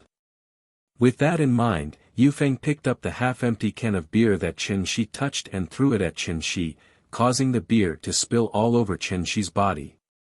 The old man beside Chen Shi wasn't spared either. He was also drenched in beer. "Kid, you should forgive people when you can, don't you think you're going a bit too far?" The old man frowned as well. He didn't think that Yufeng would be this arrogant. He'd had some conflicts with other people when he was picking up trash, but they just scolded him a little and let it go. Yufeng didn't do this, pouring beer all over other people's bodies. Too far. "Old man, let me tell you, if she wasn't a little girl, I'd have slapped her in the face if it were you." This was already considered light. What the hell was that? How dare you meddle in other people's business? Xia Yufeng was humiliated by Lin Yi, and then he was beaten up by Iron Fist Wu and extorted a large sum of money from him. Naturally, he was in a bad mood. He wanted to find someone to vent his anger on, and these two scavengers came to him. Chen Shi was indeed very pretty, on par with Meng Yao and the others, but she was wearing tattered clothes and a straw hat, which made her look less attractive. What was Xia Yufeng's background as well? The young master of House Yu. In his eyes, people like Chen Shi were the lowest of the low. So what if she was pretty? Even if it looked good, he wouldn't bother to do it for free. He felt that it would be a loss of face. If people knew that he, the young master of House Yu, had a girl that picked up trash, wouldn't he be the laughing stock of the other houses? So Xia Yufeng didn't care about the fairer sex. He just wanted to use this as an excuse to vent his anger. "I was going to let this go, but since you're meddling in other people's business, I've changed my mind. Kneel down and kowtow to me, and I'll let this go. Otherwise, I'll call the police and arrest you." Xia Yufeng felt much better after saying this. The anger that he had been holding in for so many days was finally released. During this period of time, he was simply too aggrieved, almost suffocating to death. He was the young master of House Yu, and he hadn't even achieved anything yet. How much had he suffered? He couldn't do anything to Lin Yi for now, but this old scavenger dared to talk to him like this. Did he really think that he was a tiger that got bullied by a dog? Call the police. It's not like we're breaking the law, what right do you have to arrest us? Chen Shi looked at Xia Yufeng, unconvinced. She had already apologized, but this guy didn't let it go. He even asked Grandpa Zhu to kneel. Damn it. Picking up trash. You stole my beer, did you think I didn't see it? My two friends here are witnesses, and they can see it clearly. And I'm not afraid to tell you that my fiancée is a police, do you think she'll believe me or you? Xia Yufeng said proudly. At this point, he had already treated Ling Shan as his fiancée. As far as Xia Yufeng was concerned, this was a marriage between two families, and House Song must have notified Ling Shan already. Although the two houses weren't officially engaged, the two heads of the houses had discussed it, and it was basically set in stone. There wouldn't be any problems. Next, it would be a matter of whether or not the two of them got along well. As long as the two didn't have too big of a conflict and got along well, the next step would be to discuss the marriage. Unless the two of them didn't see eye to eye with each other, or if there was a bigger conflict, they would consider it. Of course, in many cases, for the sake of face, even if the two of them didn't get along, they would still force the marriage for the sake of the big picture. After all, it was already decided, and if they broke up because of some reason, it wouldn't look good. Grandpa Zhu's eyes flashed coldly. As a mystic late-phase peak spiritual practitioner, he wouldn't have come out to pick up trash if he wasn't asked by the head of the house. But this little young master actually wanted him to kneel down. How could he take it? Yufeng's arrogant attitude had triggered Grandpa Zhu's murderous intent. He decided to teach this arrogant bastard a lesson. If he wasn't afraid of trouble, he would have killed him on the spot. Good, very good. Grandpa Zhu didn't get angry, but smiled instead.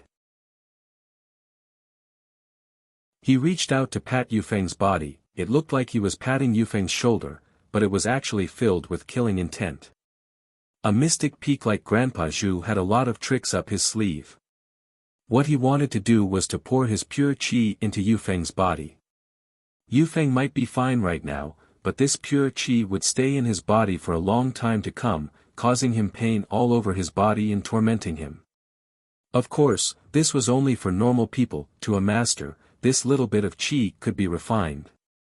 Lin Yi often used these kinds of tricks, but Lin Yi was much better than Grandpa Zhu.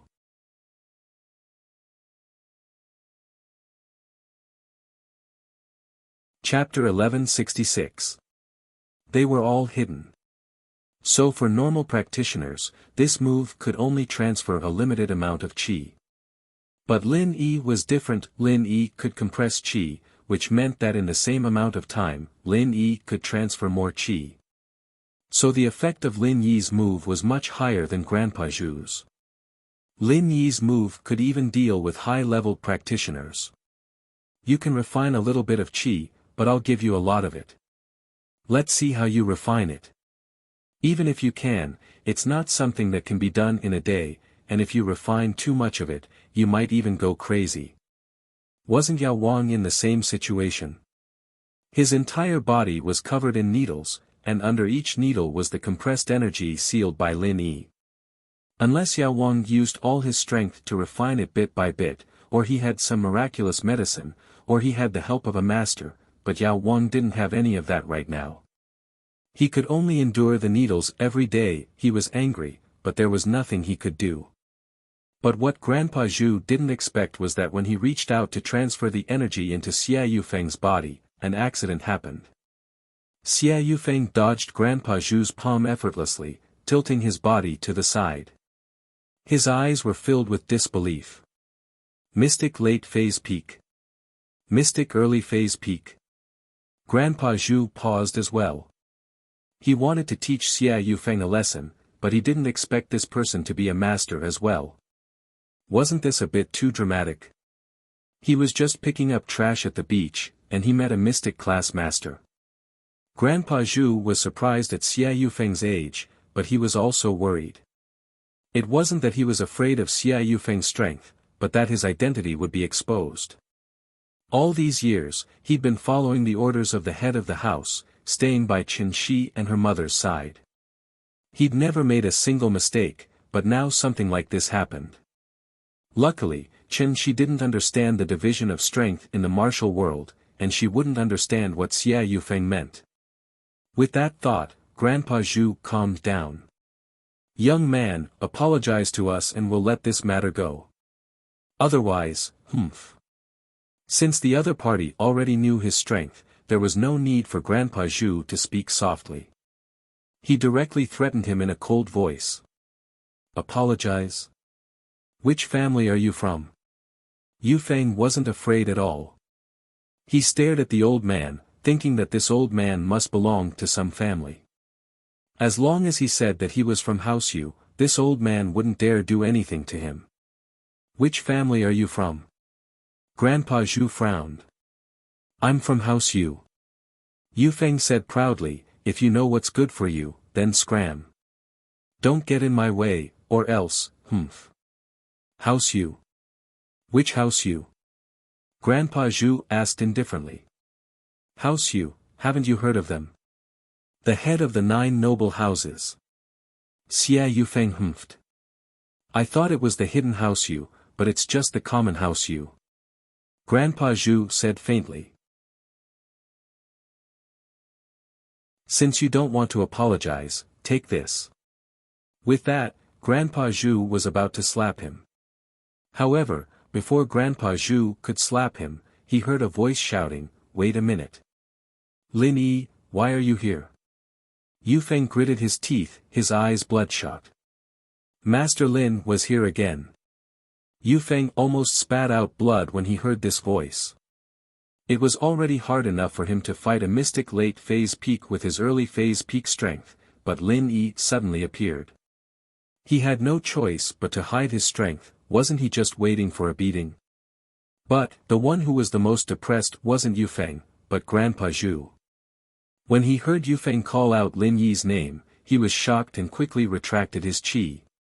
After this period of investigation, he already knew who this Lin Yi Qinshi was. He was just thinking about how to stop Lin Yi from causing trouble, but before he could think of anything, he ran into Lin Yi. The reason why Lin Yi appeared at this time was to test this Grandpa Zhu who was with Qin Shi. As far as Lin Yi was concerned, a mystic late phase peak master hiding by Qin Shi's side was something unimaginable. A mystic coming out to pick up trash. Unless he had some sort of special hobby, or he was crazy. Of course, this Grandpa Zhu didn't look crazy, but it didn't make sense to say that it was a hobby. Lin Yi had never heard of a master with this hobby, unless there was a purpose. With that thought, Lin Yi's eyes focused and walked over. "It's nothing, I know this girl, so I'm asking for mercy on her behalf. Let's just forget about this." Lin Yi pointed at Qin Shi, saying that he was asking for mercy, but in fact, he was using an unquestionable tone, making Yu Feng unable to refute. Yu Feng knew that this wasn't the time to be enemies with Lin Yi, and he had to give face to Lin Yi, so he took the chance and said, "Since you're Lin classmate's friend, then let's forget about this." "Okay, you guys continue," Lin Yi said as he pulled Qin Shi to the side. The meaning behind his words was clear. He knew this little girl, but he didn't know this old man. "You can continue with this old man."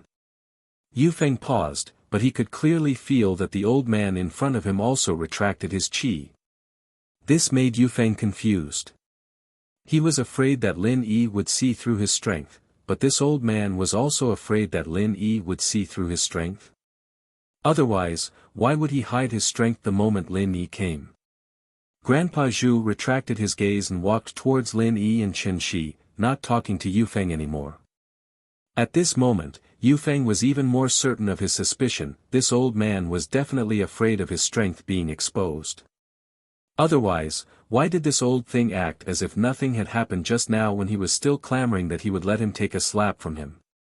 Yu Feng analyzed and came to a conclusion: this old man and Lin Yi had some sort of secret, just like him.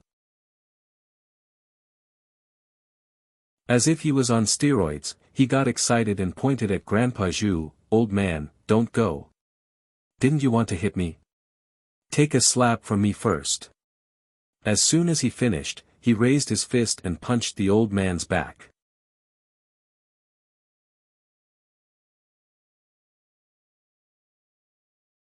Chapter 1167. Chapter 1165, Stupid or Genius. Yu Feng was overjoyed as soon as his fist hit the target. As expected, his guess was right. This old man was the same as him, hiding something. He was hiding his strength as well.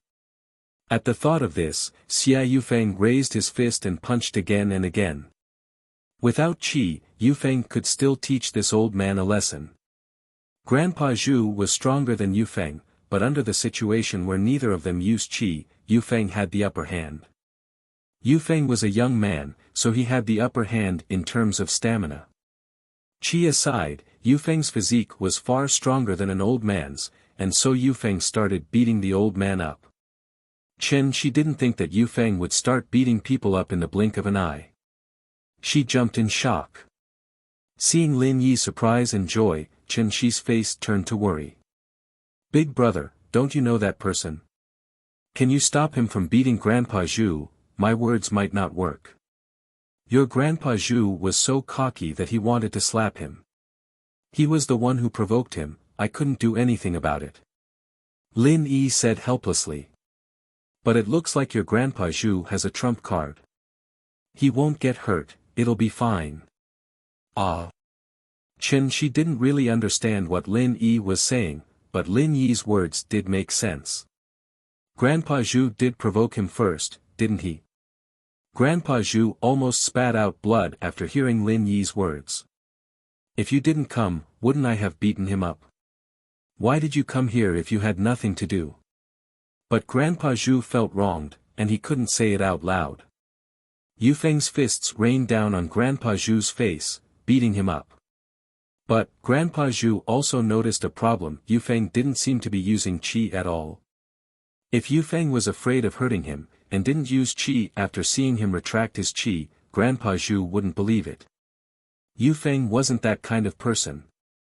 The only possibility was that the kid was afraid of Lin Yi.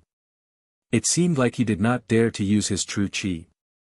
Thinking of this, Grandpa Zhu let out a sigh of relief. In this way, no matter how he hit, it would only be superficial wounds. He wouldn't be able to hurt his tendons and bones. He would endure it for now. When Lin Yi left, he would come back for revenge. Xia Yufeng, right? Just you wait, if I don't send you to the hospital today, my surname isn't Zhu. Of course, Grandpa Zhu didn't dare to kill Xia Yufeng. After all, he was from the common world's house Yu. What if he caused trouble for the head of the house? Lin Yi wanted Yu Feng to test Grandpa Zhu, but seeing that Grandpa Zhu wasn't even fighting back, he was sure that this guy was hiding his strength on purpose, not wanting him to find out. Then there must be something wrong with this person. After all, when Lin Yi came to mediate, it was understandable that Grandpa Zhu withdrew his true qi. But now, it seemed that he had been guarding against Lin Yi all along. Chen Shi, how's your mom? Lin Yi turned to Chen Shi. She's a lot better after drinking the medicine. Chen Shi's eyes flashed with happiness when she mentioned her mom. Her mom's condition was improving, and this was her biggest wish. Thank you, Lin Yi bro. Huh, it's nothing, it's nothing. Lin Yi looked at Grandpa Zhu deeply, but he couldn't ask Chen Shi face to face right now. He'd have to wait for a chance later. Xiao Xiao saw Chen Shi and quickly walked over. Chen Shi saw her and greeted her. Xiao Xiao sis. After the greeting, Chen Shi's eyes turned back to Yu Feng and Grandpa Zhu. Yu Feng evidently didn't plan on letting Grandpa Zhu go. He was pissed off. He'd been holding it in for too long, hiding his strength and getting beaten up by people who weren't as strong as him. But now, Yu Feng was finally feeling good. Old thing, you're hiding your strength too.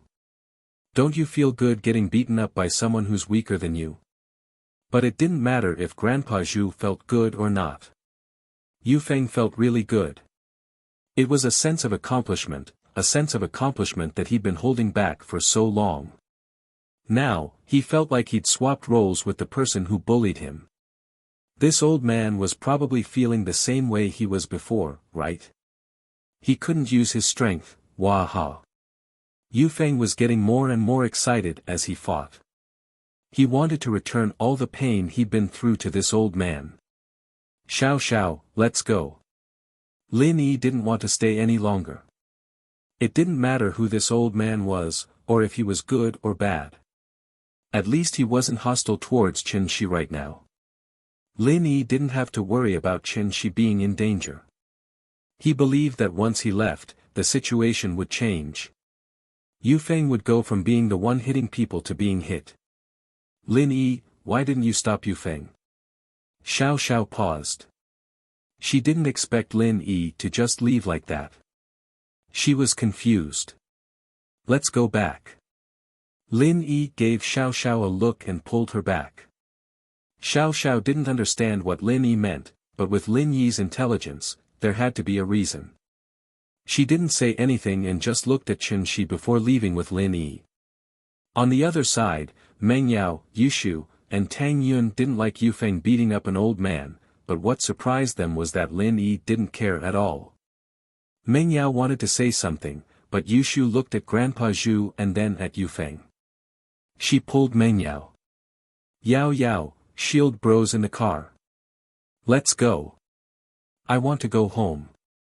Tang Yun wanted to say something as well, but seeing that Xiao Xiao didn't say anything, she didn't either and got in the car. It wasn't until Lin Yi started the car and drove away that Xiao Xiao spoke her mind. Lin Yi honey, why did you let Yufeng beat up that old man? Is that so?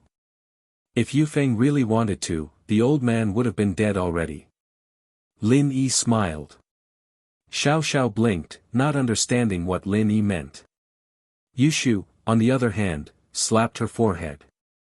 That old man is a master too. But he probably hid his strength in front of Shield Bro. Lin Yi looked back at Shu, a little surprised. He didn't expect her to be right.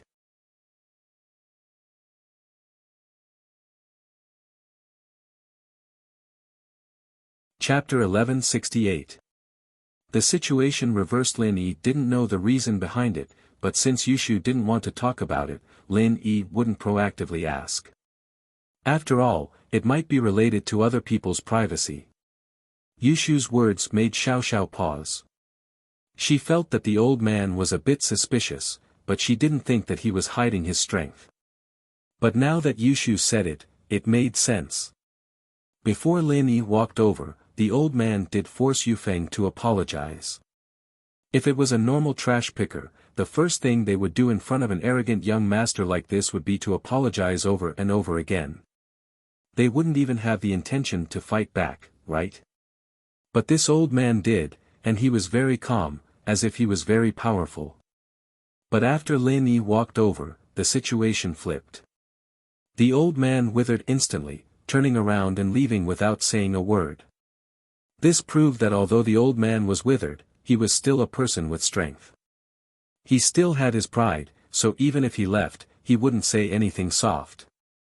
Tang Yun and Meng Yao, on the other hand, remembered that Yufeng purposely hid his strength in front of Lin Yi and got beaten up by those gangsters.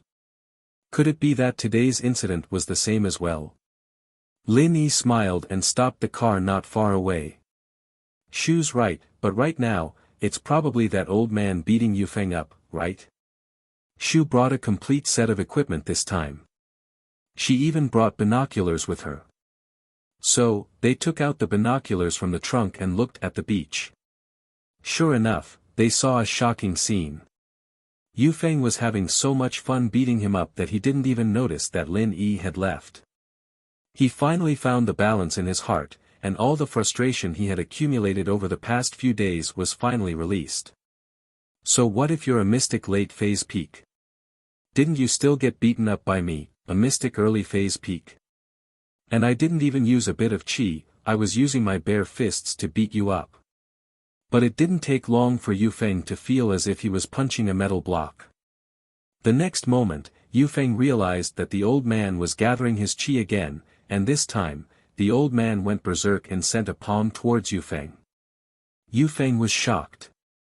He didn't expect the old man to reveal his true strength after hiding it for so long. What was going on? Did he not want to hide anymore? Yufeng looked around subconsciously. Where was Lin Yi? Lin Yi had already left. The next moment, beads of cold sweat formed on Yufeng's forehead. Why did Lin Yi leave? I haven't had enough yet. Even if you're leaving, you should at least let me know, right? I'll go with you. Now that you're gone, this old man will recover his strength. Isn't this a trap for me? Yufeng wanted to run, but before he could do so, he was heavily injured by Grandpa Zhu. Ah! Yufeng screamed and subconsciously channeled his chi, but he was only a peak early phase mystic class. How could he be a match for a peak late phase mystic class? There was a difference of a few levels between them. This Grandpa Zhu didn't want to kill Yufeng, and so it became a one-sided abuse. Old Zhu almost went crazy with anger. You're just a peak early phase mystic class, and you dare hit me? If it weren't for the fact that I was afraid of being discovered by Lin Yi, I would have sent you to the hospital already. You didn't beg for mercy, and you still dare to do this to me. And so, now that the tables had turned, how could old Zhu let Yufeng go? If he didn't send Yufeng to the hospital, his surname wasn't Zhu. Chen Shi, who was watching from the sidelines, was dumbfounded. What was going on? Grandpa Zhu, who was just getting beaten up, suddenly turned from the one being beaten to the one being beaten up. Wasn't this change a little too fast? Little bastard, didn't you beat me up? Aren't you fierce? Let's see if you can still do it now. Old Zhu was infuriated. You're just a disciple of the common world's house you, and you're acting like this? If you're stronger than me, then I won't say anything. If you beat me up, it'll be my bad luck. But you're so weak, and you're still acting like this? Do you want to die? Spare me, Grandpa, spare me, I was wrong. Yufeng gave in immediately, not even thinking of fighting back. He was a mystic class, but he was only a peak early phase mystic class, while old Zhu was a peak late phase mystic class. The difference was too big, and Yufeng didn't dare fight back. If it was Lin Yi, he could rely on his practitioner's arts and pure qi to fight against Yufeng, but Yufeng's strength came from the accumulation of elixirs and elixirs. As a direct descendant of House Yu, he was naturally the focus of the family's nurturing, and so his martial arts were mostly accelerated. He lacked battle experience, so how could he be an opponent for an old man like old Zhu? It was wise of him not to fight back, but if he did, he'd be in a worse state. Right now, Yufeng was using his qi to protect his vitals, and old Zhu didn't want to kill him. Yufeng looked like he was heavily injured, but his meridians weren't damaged, only his bones and tendons were injured. He'd be fine after lying in the hospital for a while. Yufeng didn't think that he'd be so unlucky today as expected, seeing Lin Yi was his unlucky day. The Miss, Shu, Tang Yun, and Xiao Xiao exchanged binoculars as they looked at Yufeng's pitiful state. They couldn't help but laugh out loud. Lin Yi was right, the one getting beaten up was Yufeng. After beating Yufeng up, old Zhu was afraid that the police would come, so he turned around and pulled the shocked Chen Shi away, quickly leaving the scene. Yufeng's two followers, Panghu and Songming, naturally didn't dare block their way. They weren't old Zhu's opponents, so it didn't matter if they left. The most important thing was to get Yufeng to the hospital. It seemed like Yufeng's injuries weren't light, and if they were late, he'd be in danger. Old Zhu wasn't afraid of anything, and he didn't believe that Yufeng would call the police. Young masters of noble houses rarely called the police, and Yufeng was hiding his strength, so he couldn't tell anyone about it. With his strength, he didn't need to worry about it being exposed. If Yufeng revealed it, then it was the same as revealing his true strength. He didn't know why Yufeng was hiding it, but old Zhu didn't need to know, as long as he knew he was fine.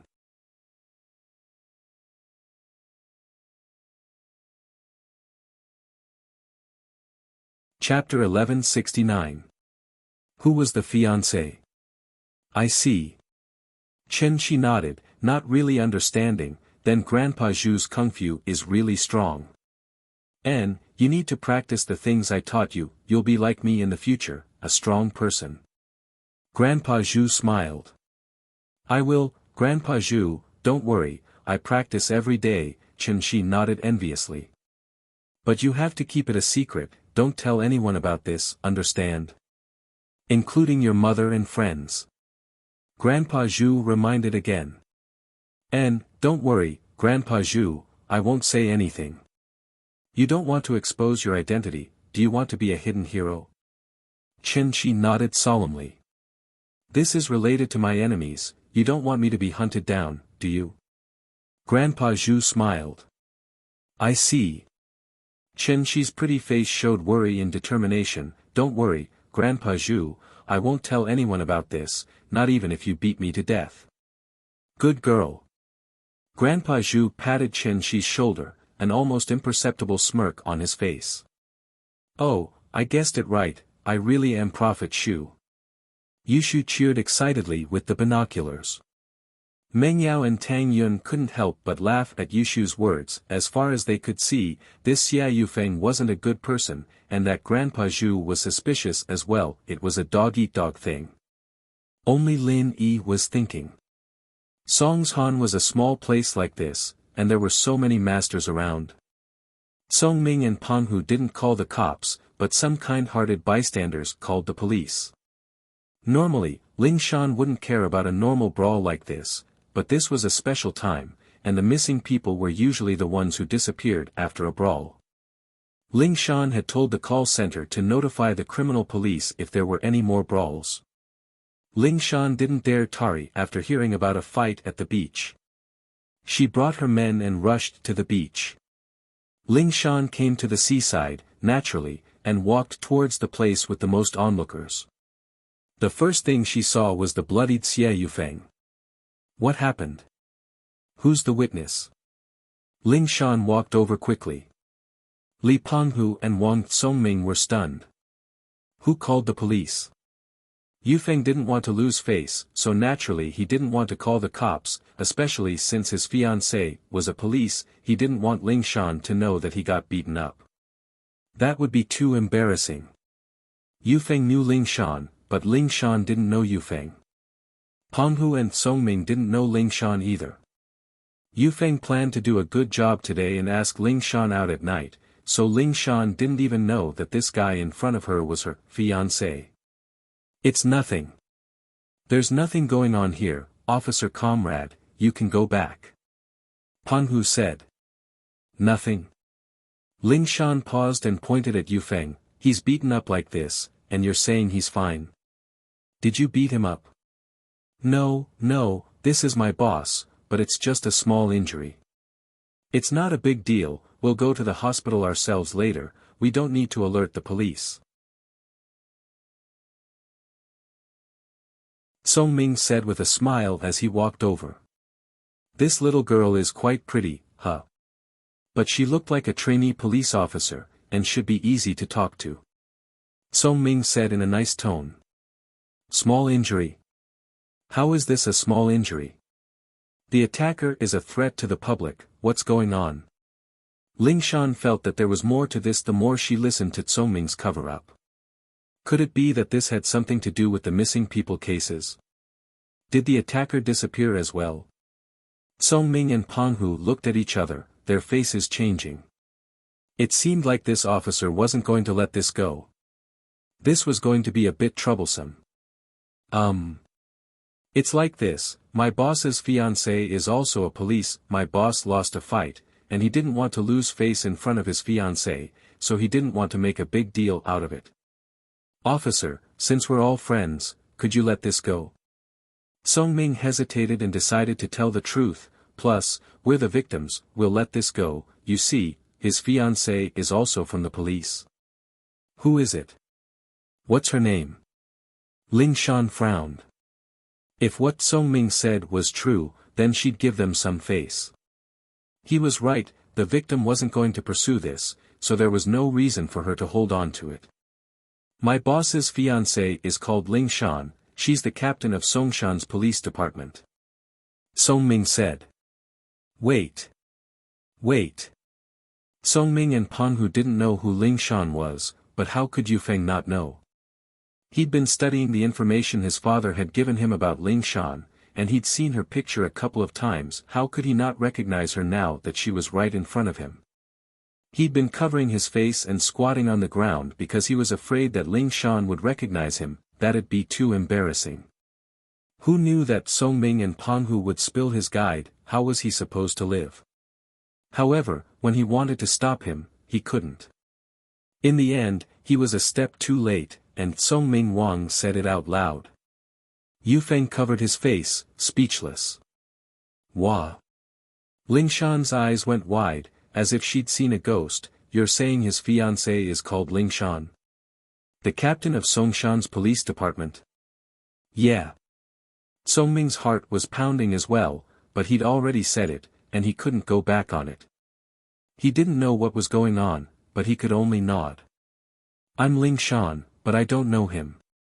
Ling Shan pointed at Yufeng and said faintly. Ha! You're Ling Shan. Your sis-in-law. Song Ming looked at Ling Shan in disbelief. He didn't expect to bump into her here.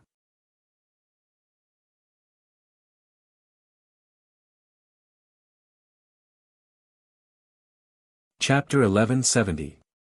Chapter 1168, Ling Shan's rejection. Yufeng held his head on the ground, knowing that he couldn't keep pretending anymore. He raised his head and limped up. Ling Shan, I'm Yufeng. House Yu's Yufeng. With that, he reached his hand out, wanting to shake Ling Shan's hand. House Yu. Yufeng. Why are you here? Ling Shan paused, not expecting to meet someone from House Yu here. She didn't understand how this House Yu became her fiancé. Yufeng saw that Ling Shan wasn't going to shake his hand, and he felt a little awkward. Ling Shan, Grandpa Song told you about us, right? I wanted to ask you out tomorrow, right? I just wanted to check things out first. Wait, what do you mean by us? What do you mean by us? What did my grandpa say to me? Ling Shan interrupted him, frowning. Our marriage. My dad already talked to Grandpa Song about it. Yufeng paused, not expecting that Ling Shan didn't know about this. Did House Song not tell him about it? How come I didn't know about this? Ling Shan looked at Yufeng coldly, feeling that his words weren't trustworthy at all. Was this guy an imposter? She was engaged to a House Yu, and she didn't even know about it. What was going on? Ugh. Ling Shan's question surprised Yufeng, but he didn't panic. You can call Grandpa Song and you'll know if I'm telling the truth. Now that things had come to this, Yufeng didn't care if his image was ugly or not. He had to confirm things first before anything else. Lu Wangli, look after these three, I'll go make a call. Ling Shan's expression was a little uncertain. She couldn't tell if the person in front of her was from House Yu or not, but judging from his confident expression, it was pretty much the case. But when had she ever been engaged to a House Yu? Yes, Captain Song. Lu Wangli saw through Yufeng and the other two, but he couldn't help but click his tongue. It couldn't be, right? Is there a poacher here? And from the sound of it, he seemed to be friends with Captain Song's family. What about Lin Yi? Ling Shan's face was dark as she walked back into the police car, quickly calling her Grandpa Song Xiangwen. Shanshan, why did you call Grandpa? Xiangwen picked up the phone, his tone filled with joy. Ling Shan had become old Song's pride, and so he was always in a good mood when he picked up her call. Grandpa, there's a guy calling himself House Yu's Yufeng, saying he's my fiancé. What's going on? Ling Shan didn't have time for small talk. Oh. Haha, House Yu's Yufeng, right? That young man is not bad. How is it, Shanshan? Are you satisfied? Grandpa found it for you based on your standards, and among the younger generation, the only one stronger than you is Yufeng. Xiangwen smiled. He's a mystic mid-phase. Mystic mid-phase? Ling Shan paused. This Yufeng was pretty strong, having that kind of strength. But while Ling Shan felt that he was strong, she wasn't moved at all. She already had someone in her heart, and even if she didn't, she wouldn't fall for this Yufeng. At least, her first impression of him was that she didn't like him at all. He got beaten up like a bloody gourd, and he was hiding it because he didn't want her to know. What kind of man was this? Didn't dare to admit it. He was far from Lin Yi. Lin Yi was hurt, and he never pretended to be hurt. This was a real man. Just look at that sissy Yufeng. He wasn't a good guy at all. How is it? Are you satisfied? Xiangwen said, pleased with himself. Being able to have a marriage with House Yu was a great thing, and House Song's position in the future would be very stable. As long as Ling Shan was there, House Song would still be one of the 9 great houses, and their ranking might even move up. Grandpa, how can you make decisions for me? I don't like this Yufeng, I won't marry him. Ling Shan didn't hide anything and expressed her stance directly. She couldn't hide something like this, and she had to express her opinion as soon as possible. Otherwise, things would get worse and worse. Shanshan, why are you doing this? Didn't you say that your man would be stronger than you? Yufeng fulfills this point, and his strength is far stronger than yours. Doesn't this fit your criteria perfectly? And he's from House Yu, a good match. I think this is a great thing, why aren't you satisfied? Xian Guen asked curiously. Grandpa, feelings can't be forced. I don't have any feelings for him, I don't like him. Ling Shan said firmly. Shanshan, this marriage Grandpa found for you, is it something that all the noble houses are jealous of? Xiangwen's face turned serious. Shanshan, I feel like this can be cultivated, but someone as outstanding as Yufeng is hard to find. Grandpa. I have someone I like. Ling Shan gritted her teeth. Someone you like? Xiangwen paused, his face darkening. Who is it? It's not that House Chin kid, is it? Grandpa, don't ask. Ling Shan, naturally, couldn't say Lin Yi's name. 1. Lin Yi's identity couldn't be exposed just yet, and 2. Lin Yi already had a girlfriend.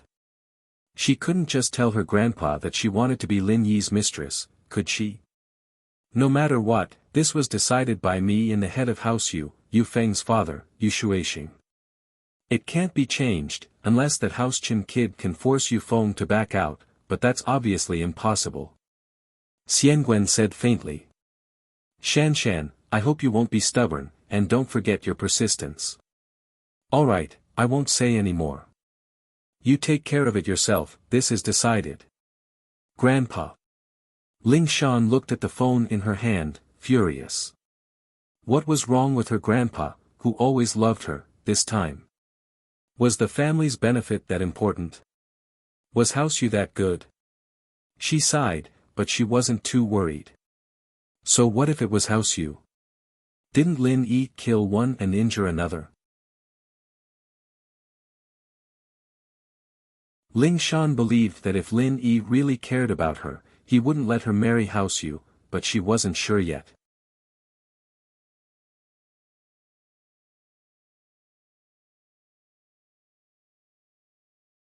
Chapter 1171. Another breakthrough. Ling Shan felt that as long as she worked harder, she'd be able to get Lin Yi's attention. She wouldn't have to marry into House Yu then.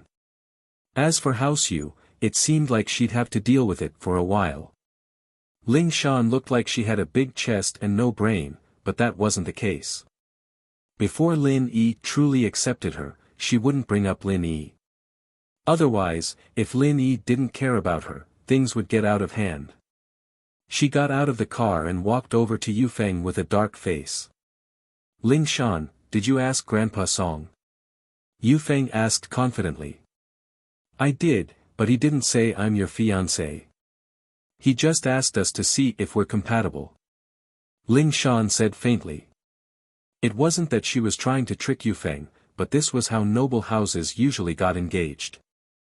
They'd see if they were compatible first, and as long as there weren't any big conflicts, they'd get engaged.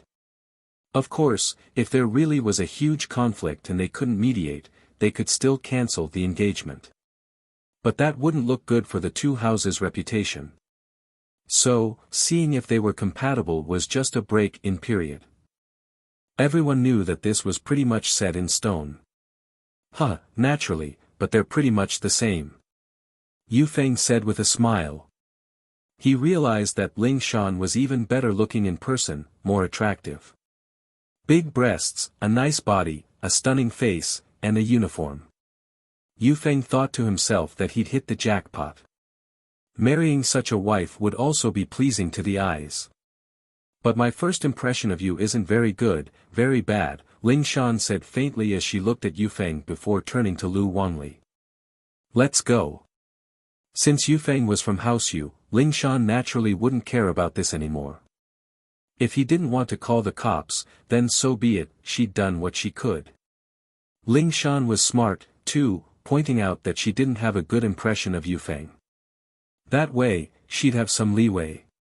This way, Yufeng wouldn't be able to get too close to her, and this would take longer.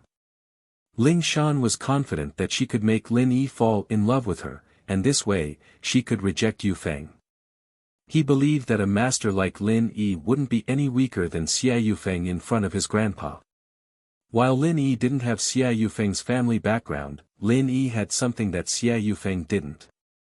Lin Yi could increase the strength of others, but could Xia Yufeng?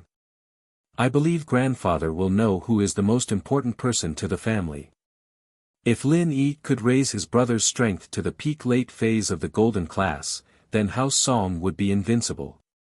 With that, Ling Shan turned around and left, leaving Yufeng behind. Yufeng looked at Ling Shan's perfect body and couldn't help but lick his lips. He couldn't take it anymore. It was too tempting. Ling Shan, I'll definitely get you. But from the looks of it, Ling Shan didn't look too good. Yufeng was sure that Ling Shan didn't have a good impression of him, but there was nothing he could do about it. Who told him to be this unlucky the first time they met? Lin Yi, I'm going to kill you. It's all your fault, you made me lose face in front of my fiancée. Yufeng roared at the sky, treating Lin Yi as his mortal enemy. But, in this situation, Yufeng realized that, he had broken through. The bottleneck he'd been stuck in for a long time had been broken through. He had gone from the peak of the early phase of mystic class to the middle phase of mystic class. Wahahaha, the heavens are helping me. Yufeng laughed, I didn't think that I'd break through. I'm a mystic mid-phase now. Penghu and Songming felt the difference as well. Congratulations, Master Xie. Congratulations. Master Xie's strength has gone up another level, killing Lin Yi now is just child's play. Heh heh, that's right, Lin Yi is a mystic early phase, and I'm 2 levels higher than him now. Killing him is just a piece of cake. Yufeng laughed. Alright, let's go. Yufeng waved his hand and said confidently. Master Xie, aren't we going to wait for the ambulance? Penghu asked weakly. Why would we wait for the ambulance? Didn't you notice that all the injuries on my body have healed after I broke through all at once? Yufeng pointed at himself, let's go, we'll go back and do some research.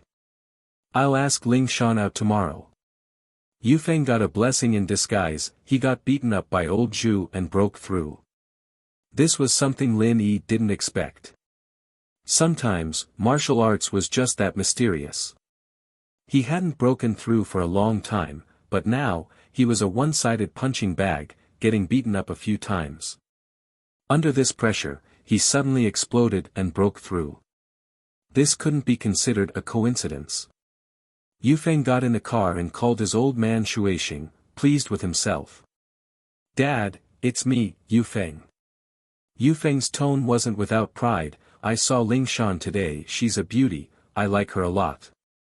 Especially her breasts and butt, waha.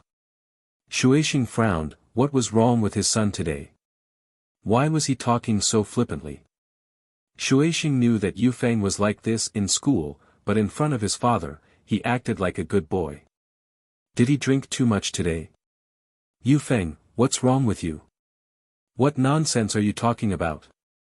Shuixing scolded. Dad, I'm just too happy, aren't I? Yufeng laughed. That's a bit too much. Yufeng laughed. Too happy. You're this happy to see Ling Shan. Yufeng, you're not a kid anymore, why are you still like this? Women are indeed beautiful, but you're a martial artist, so you should have a calm demeanor. Plus, Ling Shan will be yours sooner or later, what are you so happy for? Shuixing scolded. Dad, that's not why I'm happy. It's a little, but the biggest reason is that I broke through.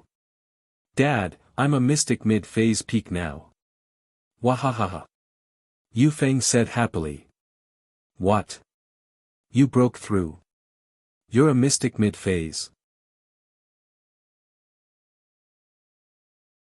Shuixing paused, you're not lying, are you? Dad, how could I lie about something like this? It's true, ha ha ha, why else would I be so happy? Yu Feng laughed, Song Ming and Panghu are right beside me, they can prove it.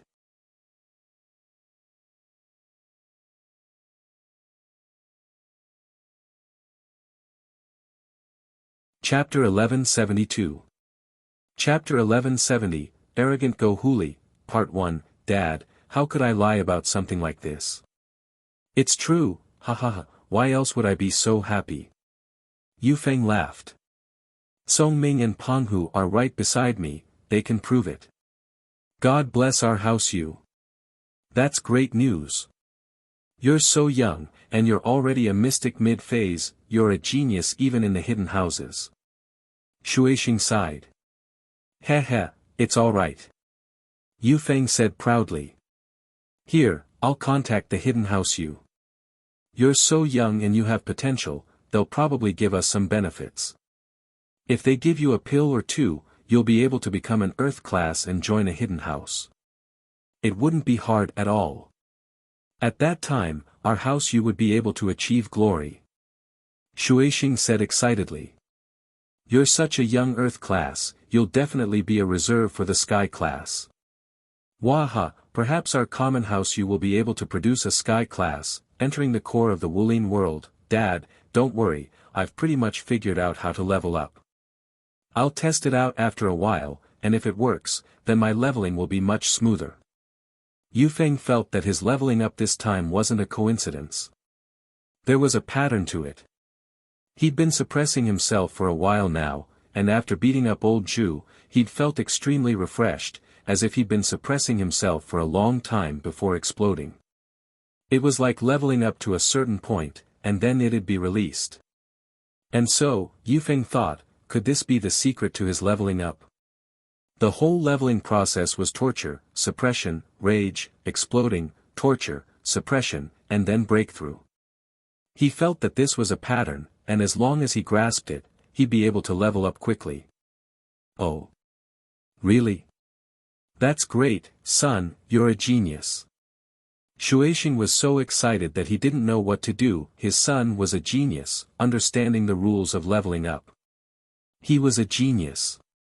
Haha, of course. Yu Feng said proudly, alright, I'll talk to you later. I need to think about how to get Ling Shan. If I can push her down, my strength will increase even more. And, then you have to work harder. Shuixing added. He was overjoyed that his son had leveled up naturally. He wouldn't think that his son's thoughts were dirty or inappropriate. In the aristocratic families, everything was based on strength. If one was strong, then no matter what kind of character that person was, everyone would respectfully call him an expert. This was the reality. Go Huli was acting up again these few days, driving her Ferrari with Yanjing license plate and running amok in the neighborhood. Even the security couldn't do anything to her. The neighborhood was full of complaints, but there was nothing they could do. The Xiao family was like the sun in the sky right now, and noble houses weren't bound by the rules of the common world. As long as they didn't go too far, the local police wouldn't interfere. Plus, Go Huli didn't cause too much trouble. She just randomly parked her car on the road, hit someone's car, and threw a stack of cash at them. There were a lot of complaints, but nothing too extreme. Today, Go Huli bought a lion, calling it a lion dog. She walked around with the lion, as if she was showing off her power. She, Go Huli, was the most honorable and powerful person in this area. And so, things kept happening in the neighborhood. Today, this family's dog was eaten, tomorrow, that family's cat was eaten, and the day after that, even other people's birds were eaten. As long as they were meat pets, none of them were spared. And the culprit of all this was Go Huli's lion.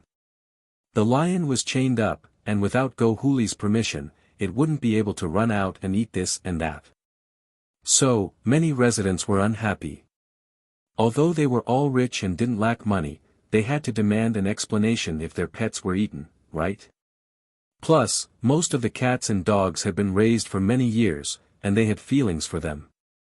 So, these people collectively went to the property management company to report the situation, and wanted the security to denounce Go Huli and ask her to hand over the lion.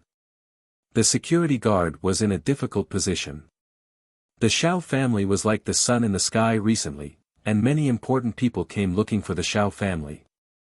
When they registered at the security booth, the security guard naturally knew, so they didn't dare to denounce the Shao family. But the residents were making a lot of noise, and the property management had no choice but to send the security captain and the victims to Go Huli. At this moment, Go Huli was sitting with her legs crossed, playing with her lion. Of course, Go Huli was afraid of lions as well. She wasn't a practitioner, so she wasn't afraid of lions, but she sprayed some kind of medicine on her body so that the lion wouldn't bite her.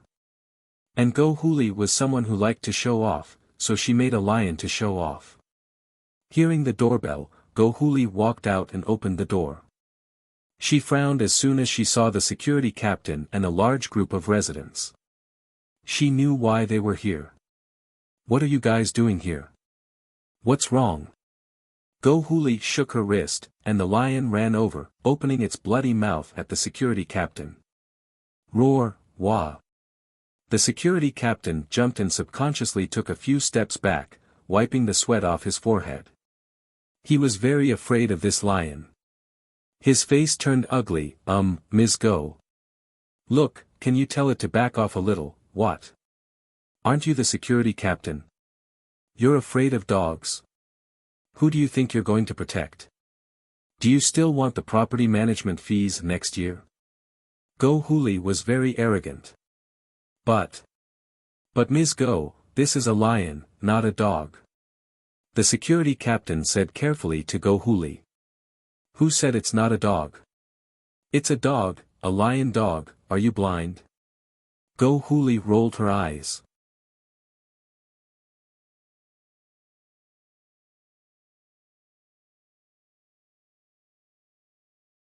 Chapter 1173. Chapter 1171, Arrogant Go Huli, what? You're here to demand justice for them?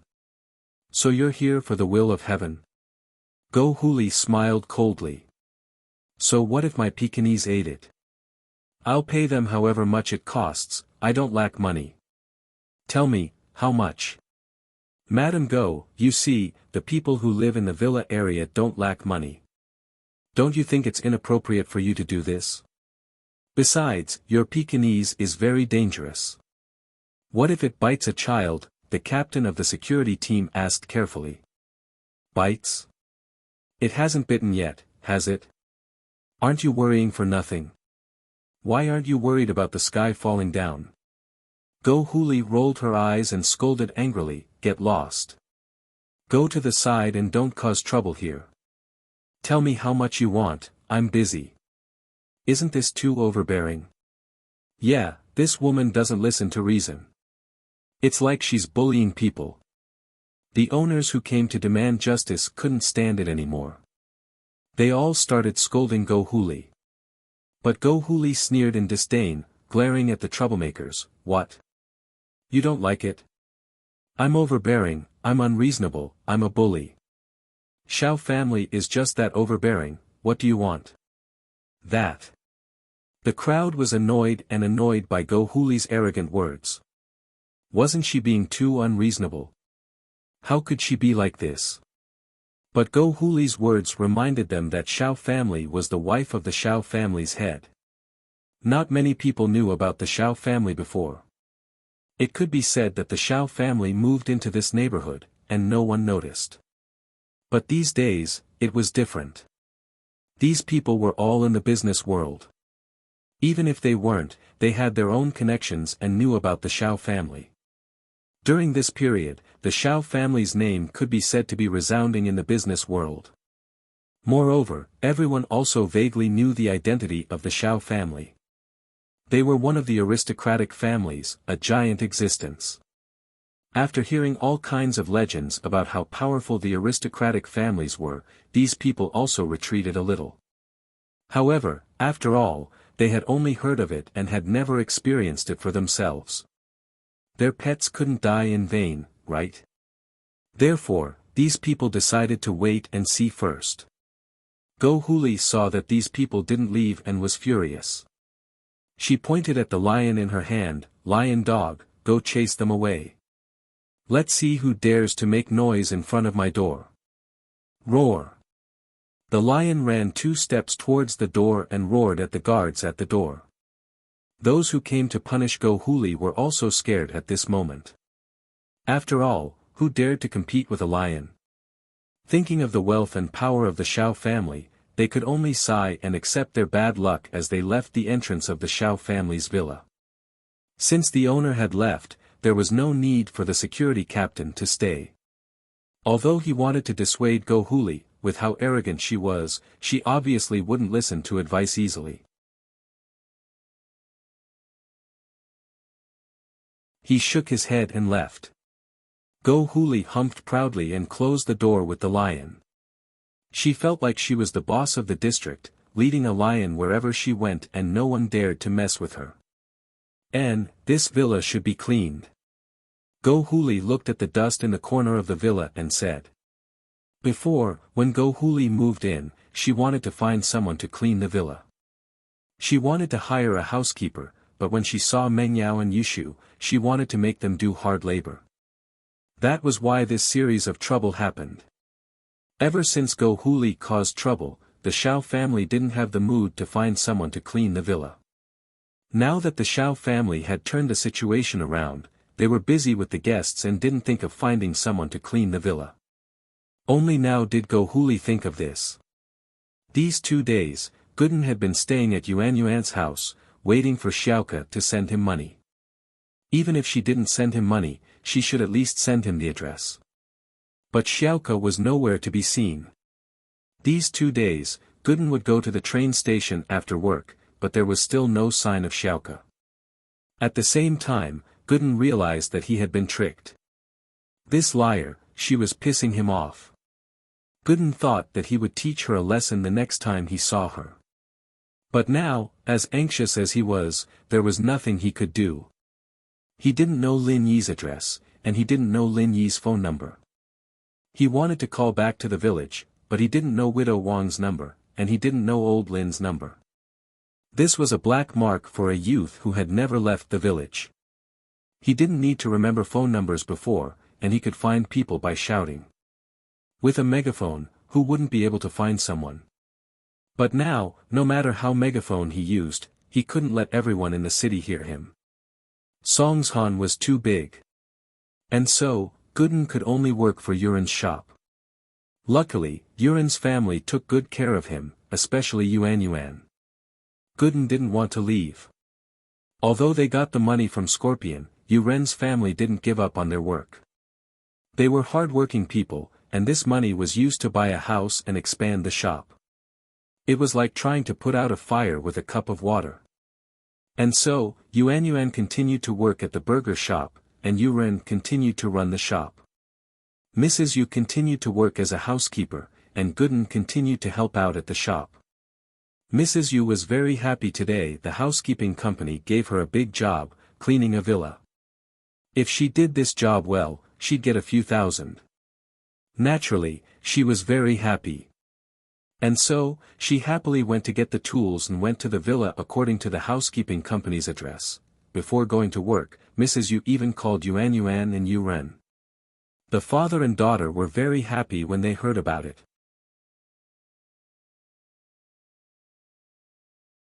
Yuren, the stingy man, even bought some ribs from the market to give his wife a treat, telling Yuan to cook it for Mrs. Yu, as well as to improve Gooden's diet. These days, with Gooden's deliveries, Yuren's shop's business went from a few hundred a day to 3,000 a day. The key was that no matter what people bought, Gooden would deliver it to their door. Toilet, basin, sand, cement, as long as you bought it, it didn't matter how many floors you lived in, even if the elevator broke down, Gooden would deliver it to your doorstep. And he didn't even need to pay.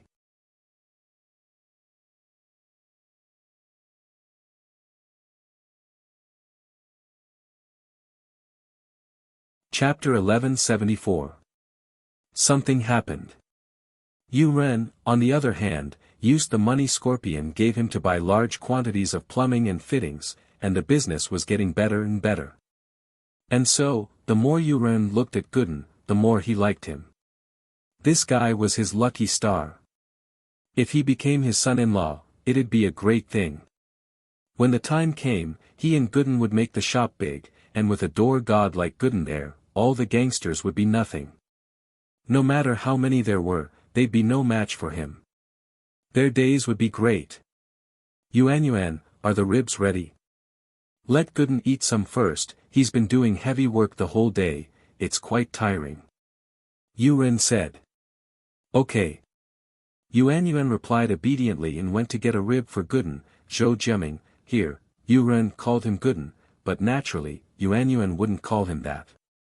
She only called him by his name. Thanks. Gooden happily took the rib and started eating, it's delicious. Eat slowly. Yuan rolled her eyes. After a few days together, Yuan had Gooden's shadow in her heart. Beauties loved heroes, and that was what Yuan was feeling right now. Gooden looked at Yuan's shy face and couldn't help but be stunned. Yuan wasn't that type of beauty, but in his eyes, she was prettier than a goddess. Ring, a hurried ringtone of the phone broke the ambiguous atmosphere between the two of them. Yuan quickly walked over and picked up the phone. Hello. What? You're the housekeeping manager. My mom got bitten by a dog. She's in Songshan's first hospital right now. Okay, we'll go there immediately. After hanging up, Yuan panicked. Dad, it's bad. Manager Zhang from my mom's company just called, saying that my mom got bitten by a dog, and she's being treated at Songshan's first hospital right now. What? Yuren froze as well. She was fine this morning, why was she bitten by a dog at night? Yuren didn't dare slow down and brought Yuan and Gooden to a taxi, rushing to Songshan's first hospital. In the hospital room, Yuren finally saw his wife. Mom, what's wrong with you? Yuan ran over excitedly to her mother's bedside and held her mother's hand. Yuan's mother looked at Yuan with a painful and weak smile on her face. Manager Zhang, what's going on? What was going on? What happened to my wife? How come you got bitten by a dog? Yuren saw the manager and asked. Manager Zhang sighed. Your wife went to a rich family to clean up today, but somehow, she provoked the Pekingese. As a result, the Pekingese bit your wife. Now, her leg is bitten off. If it weren't for the timely rescue, one of her legs would have been crippled. Ah! That's serious? Yuren was shocked, his eyes wide open. What did they say? Was there no explanation for their dog biting someone? Besides, what kind of dog could bite off a person's leg? It's said to be a Pekingese, but it's actually a big lion.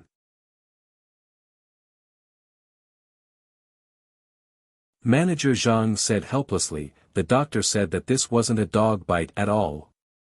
What? Raising a lion? Isn't that too immoral? Where's the person? Where is he? It was up to them to explain themselves. What did this mean? Aren't they trying to harm someone? Yuren panicked. You're old, right? Don't get too excited yet. They're rich and powerful, and the mistress is being unreasonable. I went to talk to them, and I almost got bitten by the lion. And I've confirmed that the dog they're raising is indeed a lion. Manager Zhang smiled bitterly. They're being unreasonable, throwing me 50,000 and telling me to leave. Ah. Yuren flinched, remembering what happened with Fighter Li. Yeah, he was one of the people who lived at the bottom of society without any power. How could he afford to offend someone like that? The person was living in a villa, obviously not a normal person, and raising a lion. How could he afford to offend someone like that? Old you, 50,000, the company doesn't want a single cent, it's all in the hospital, and our company's CEO called me just now, saying that they're from the Xiao family, and we can't afford to offend them. I think we should just let this go, and the company will compensate you. Don't go looking for trouble, or you'll drag the company down with you. Manager Zhang sighed. We're in the middle, it's hard for us to do anything. Yuren heard what Manager Zhang said, and naturally, there was nothing he could do. Even Manager Zhang's leader couldn't do anything, and he was afraid of their power. What else could he do? Then my wife's leg. Will it be healed? Yuren looked at his wife in pain. The doctor said that it'll be fine, but it'll be a little limp. Manager Zhang didn't hide anything, but it won't affect your movements, and the company will compensate you with a sum of money, enough for you to live on. The company's intention is to let this go. Don't make a big deal out of it. Hey. Can money solve the problem? What's wrong with a lion? I'll get an explanation from that woman. I'll kill that lion with one punch. Gooden panicked upon hearing the manager's words. What kind of world was this? Why were these people so afraid of a lion and an evil woman? What was the big deal? If he couldn't do it, he'd go kill them. Zhou Jiaming, don't be rash. Yuan jumped and quickly pulled Gooden back, stopping him from acting rashly. This matter was obviously different from the previous underground boxing. The people in the underground boxing died because it was originally illegal. They didn't dare to say anything even if they died. They could only suffer in silence. Could they still call the police? But this was different. It was just a pet that bit its mother, and if Gooden killed the person, it'd be a big deal, and Gooden would definitely go to jail. Yuan wouldn't let Gooden do something so stupid.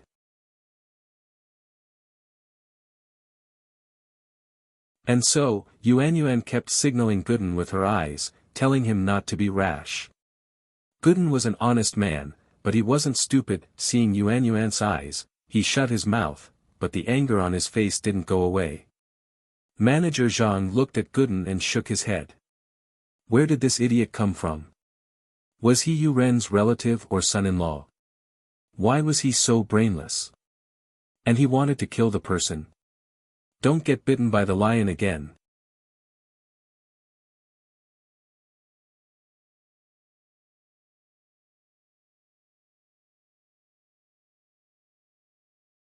Chapter 1175. Boss has a way. Thank you, Manager Zhang. Yuren knew that Manager Zhang was in a difficult position as well. They couldn't afford to mess with them, and the housekeeping company had done all they could. Yuren didn't need them to do anything else. Yuren couldn't help but sigh as he watched Manager Zhang leave. His family had just gotten better, they had some money, and their lives were getting better as well. Who would have thought that something like this would happen? Yuren went to the doctor to ask about the situation. Yuan, on the other hand, looked at Gooden, amused and angry at the same time. Zhou Jiaming, can't you change that impulsive personality of yours? This person is different from the underground arena. If you kill her, wouldn't that be breaking the law? You'd go to jail. I didn't say I was going to kill her, I just said I was going to demand an explanation and kill the lion. Gooden grinned. I'm not an idiot. Yuan couldn't help but chuckle, but you can't do that. Let's take a look at Mom's condition first. Yuan didn't know about her mother's injury yet, thinking that it wasn't serious. She didn't hear the manager's voice when he lowered it. After a while, Yuren came back from outside the room, sighing and frowning. Dad, how's Mom? Will she be okay? Yuan saw her father walk in and quickly went up to him. Hey! Don't talk about it. The doctor said that even if your mom's healed, she'd still be crippled. She'd be crippled from now on. Yuren sighed and said helplessly. Such a big thing happened, and that family took the money and didn't even come out to apologize. Sigh. Mom's leg. Going to be crippled. Yuan was shocked. She looked at her father in disbelief. That's what the doctor said, and it's the best case scenario. If she doesn't recover well, she might not even be able to stand up. She'd have to use crutches to walk, and she'd have to sit in a wheelchair. Yuren lowered his head in pain. His life had just gotten better, how did it go wrong again? No, I have to go ask for an explanation. I can't just let this go. Gooden clenched his fists. How could they do that? If they don't give me an explanation, I'll punch that lion to death. Let's see if my fist is harder or if their reasoning is harder. Even if you kill that lion, you can't solve it now. Yuan glared at Gooden. Let's think about what we should do in the future. All right. Gooden nodded and sighed, man. It would be great if we could find Boss. Auntie's injury isn't a big deal for Boss. Ah. Your boss is a doctor. Yuan paused. She knew that Gooden was here to find someone, but she didn't know that it was a doctor. Yeah, my boss is a miracle doctor. I'm here to deliver the medicine to Boss. Gooden said proudly. Lin Yi would always be Gooden's pride. Talking about Lin Yi was like talking about Gooden himself. Gooden felt a sense of accomplishment. Oh. Does that mean that Mom's leg can be healed?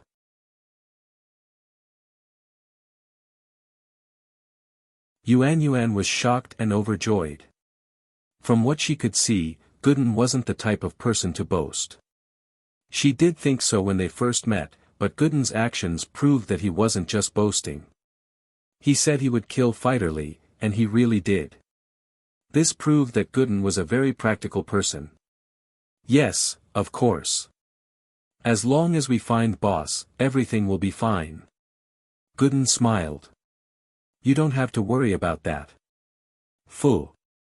Then how do we find your boss? Yuan didn't really care about the person Gooden was looking for, but now she was panicking. I don't know, it's all that scammer's fault. If it wasn't for her, I wouldn't have lost the note. Gooden said helplessly. Then we'll look for him slowly. We'll find him eventually, as long as there's hope. Yuan was at least full of hope now. She was thinking about how she was going to spend the rest of her life after what the doctor said.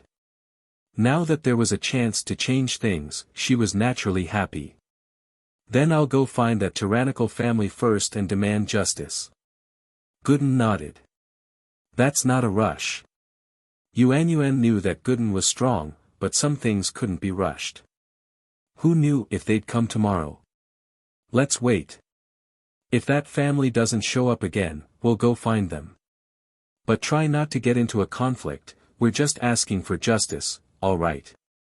I'll give them 3 days. If they don't give us an explanation in 3 days, I'll go find them. Gooden nodded. He'd been interacting with Yuan a lot these days, and he was more civilized with his words. He didn't call himself I in front of Yuan. In the villa district, everyone started to panic. Lin Yi and the others had been away for 2 days, and they usually went to school early and late. They naturally didn't know what was going on in the district, and they didn't know that a lion had appeared in the district.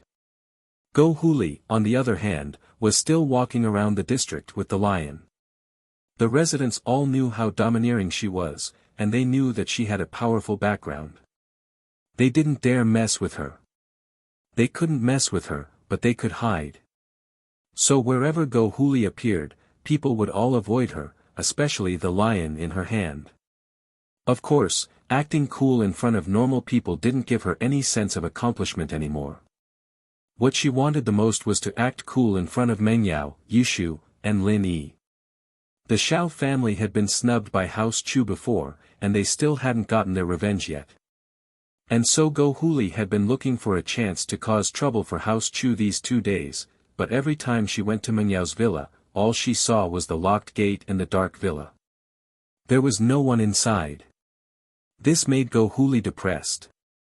She finally had a chance to act cool and step on people, but she couldn't use it. It was like a cultivator getting a supreme treasure, but she couldn't activate it. Only Go Huli herself knew how depressed she felt.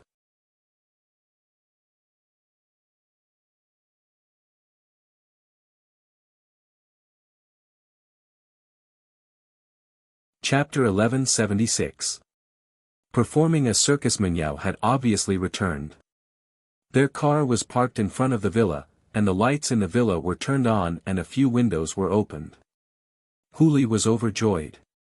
She led the lion to Menyao's villa's yard. At this moment, Menyao, Yushu, and Lin Yi had just returned to the villa after sending Tang Yun and Xiao Xiao back. The three of them hadn't locked the door yet, since the security here was good. No one would lose anything in the day. Thus, Go Huli entered the yard easily. "Little lion, make 2 noises here." Huli ordered her lion. Roar. The lion had received professional training, so it understood everything Go Huli said. Yushu and Menyao were in the living room, looking at the pictures on their iPad too, excited. "Wow, Shield Bro's roasted shrimp looks so handsome." Yushu raised her iPad too in surprise. Menyao rolled her eyes. "Shu, you've roared so many times today. My ears are getting calluses. But it's really handsome, Yao Yao, do you think so too?" Yushu said.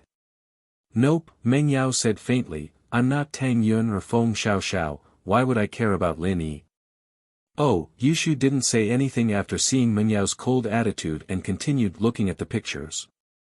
But a lion's roar came from the villa's doorway. Yushu didn't pay much attention to it at first, but it got louder and louder. Yushu raised her head, confused, and stopped what she was doing. "Yao Yao, do you hear that weird sound?" "What sound?" Menyao, on the other hand, didn't pay attention to it. Her attention wasn't on this. Shu kept saying that Lin Yi was handsome, and Menyao took a closer look and realized that it was true. Lin Yi wasn't a pretty boy, but he was a man with a manly temperament, which suited Menyao's taste. She didn't like guys with too many styles, but a guy with too much brawn and no brains wasn't good either. In short, Menyao's criteria for a partner were very complicated, but Lin Yi just happened to meet all of them, hence, Menyao was in a dilemma. She hadn't recovered from the shock yet, so naturally, she didn't hear any strange noises coming from the villa's yard. "It's that kind of roar, roar." Yushu mimicked a lion's roar. "Ah." Menyao paused. "What's that?" "That's it, Yao Yao, listen carefully." Yushu pointed at the direction outside the villa. "Oh. There seems to be a strange sound." Menyao listened attentively. There was indeed the sound that Yushu mimicked, and it was quite similar to Yushu's. "Wait for me, Yao Yao, I'll go take a look." With that, Yushu called out to Lin Yi's room.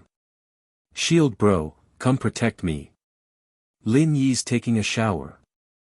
Menyao said. Lin Yi said that he wanted to take a shower before going back to his room, so of course he couldn't come out now that Yushu was calling him. And so, Yushu led General Weiwu out to check the situation. They saw Go Huli playing with a lion in the yard. "Fuck. What are you doing, you old woman?"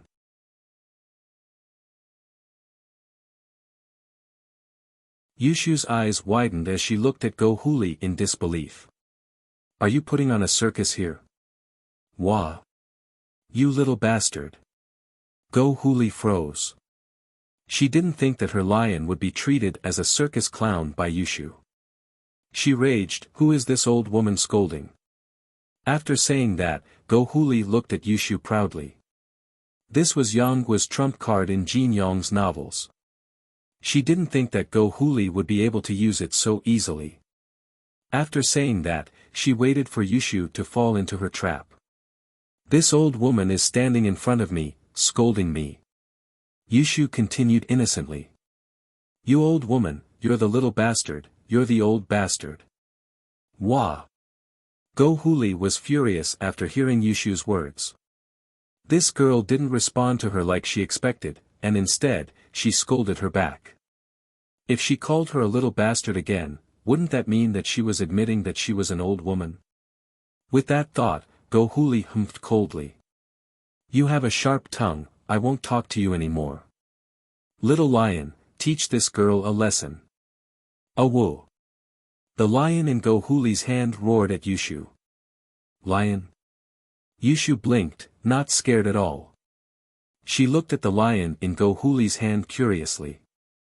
"Is this really a lion?" Humph. So what if it is? What, are you scared now? Go Huli said proudly. She didn't mind admitting that it was a lion in front of Yushu. It's fun, thank you. Old woman, you gave me such a fun pet, Yushu said happily. I need a master guard at home, I'll take it. Girl, are you crazy?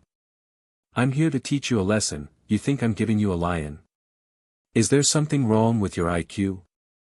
Go Huli shouted angrily, lion, go. Eat this girl's dog first. Go Huli didn't dare to let the lion eat Yushu in front of everyone. After all, she knew that Yushu was a member of the Chen family. Xiao family might be arrogant now, but they couldn't go too far in public. But eating her pet dog was no problem at all. As for secretly, Go Huli would be happy if she could bite Yushu to death. Roar! The lion roared at Weiwu and walked towards him step by step. Fuck! Why are you so talkative, old woman? General Weiwu, tame this lion for me, I need a guard. Yushu ordered. Woof, woof. General Weiwu responded and walked towards the lion without fear. Ugh. The lion didn't care when General Weiwu was lying there, but now, the dangerous aura that General Weiwu emitted made the lion's hair stand on end. The sixth sense of an animal was the most sensitive. They could tell what was dangerous and what wasn't. The dog in front of it made the lion feel a great sense of danger.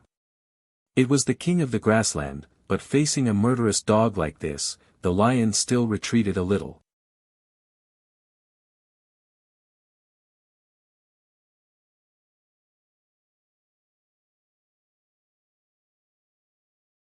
Chapter 1177. Chapter 1175, chased up the tree but General Weiwu didn't care at all. In an instant, he pounced on the lion. The lion was shocked and jumped up.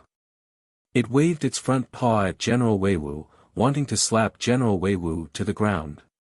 But before its paw could reach General Weiwu's paw hit the lion's mouth, causing it to fall to the ground. General Weiwu seemed to understand Yushu's intention. He wanted to tame this lion, not kill it. In General Weiwu's eyes, this lion was weak and could be killed easily. But since Yushu didn't allow it to be killed, he had to hold back. The lion didn't expect the enemy to be so strong and give it such a huge blow. The lion was in pain and its eyes were filled with fear. When it saw General Weiwu pouncing on it again, the lion quickly turned around and ran to the side. Go Huli's eyes widened. What happened to her lion? Why didn't it eat General Weiwu?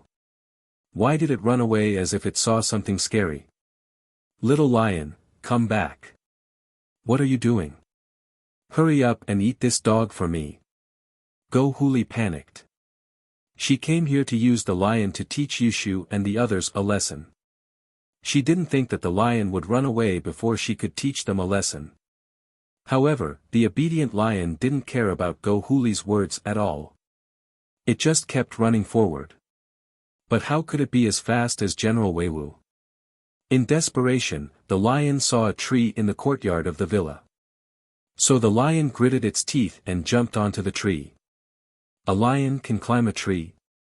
That's amazing. Old woman, this lion of yours has been specially trained for the circus. Yushu said in amazement. Go Huli's face reddened. Yushu's words were clear.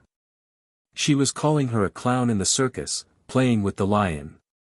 Although Go Huli was angry, she didn't know what was going on. The lion was so powerful that it even ate a dog that was bigger than General Weiwu. How could General Weiwu chase the lion around?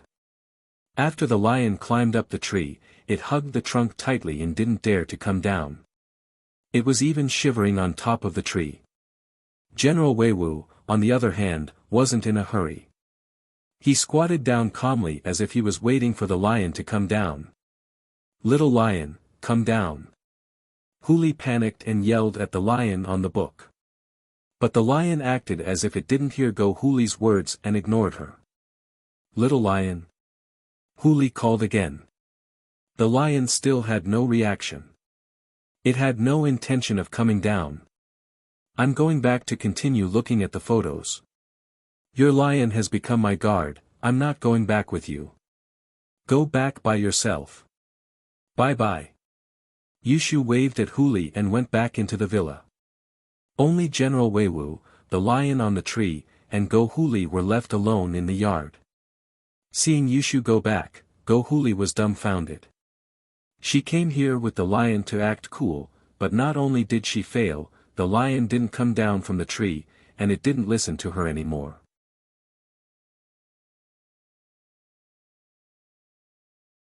She couldn't just sit on the ground and wait like the dog, could she? Then Huli's face would be completely gone. Go Huli wasn't happy. Was General Weiwu that scary? Why was the lion so scared of it? Puppy dog. Can you let the lion come down? Go Huli didn't have a choice. She lowered her voice and discussed with General Weiwu. She didn't want to embarrass herself, so she kept her voice low. Woof woof. General Weiwu barked at Go Huli. Go Huli jumped in fright and subconsciously took 2 steps back. Obviously, Go Huli underestimated General Weiwu's intellect. She treated General Weiwu as a normal dog. Puppy dog, we both have the same surname, why are you so unfriendly to me? I just want to bring my lion back, can you let it come down? Go Huli didn't want to give up. Woof woof. General Weiwu barked twice and moved closer to Go Huli. Go Huli was so scared that she waved her hands, forget it if you don't agree. I'll leave first, Go Huli was depressed. She didn't want to leave like this, but she wasn't a dog's opponent. What if the dog got angry and bit her? She could only go home and think of another way. If she really couldn't, she could contact the masters from House Pai. That would be easy. But when Go Huli told Xiao Ji her idea, Xiao Ji scolded her, isn't it just a lion? If you don't come back, then don't. Our Xiao family may have a master with a wallet, and to outsiders, our Xiao family may look like they're invincible, but don't you know what's going on? These 2 masters from House Pai are here to supervise Xiao family's business. If there were business enemies, they'd help us take care of them, but you want them to help you beat up a dog? Only you can think of that. They're masters among masters, why would they help you beat up a dog? But this isn't about the lion, it's about face. Last time, our Xiao family was humiliated by Mengyao. If we don't get back at her now, people will think that we're afraid of House Chu. Go Huli said unwillingly. It's not a question of whether or not I'm afraid. Uncle Pai was injured by Lin Yi, and if the Pais wanted revenge, they would have gone after Lin Yi a long time ago. Would it be your turn? Xiao Ji humphed coldly, House Pai hasn't gone to Lin Yi yet, which means that they won't. Let's just forget about it for now. Don't expose our Xiao family's trump card. If people see that we can't control House Pai, that'll be bad. I see. Go Huli lowered her head, feeling wronged. Huh, big brother, you can't say that.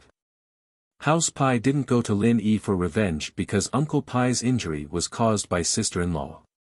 That's why House Pai didn't go to Lin Yi. After all, they don't have a legitimate reason to do so. Xiao Ben waved his hand and analyzed, but, I believe that House Pai will be in a hurry to get revenge. If there's any conflict of interest with Lin Yi, I don't think they would mind making a move.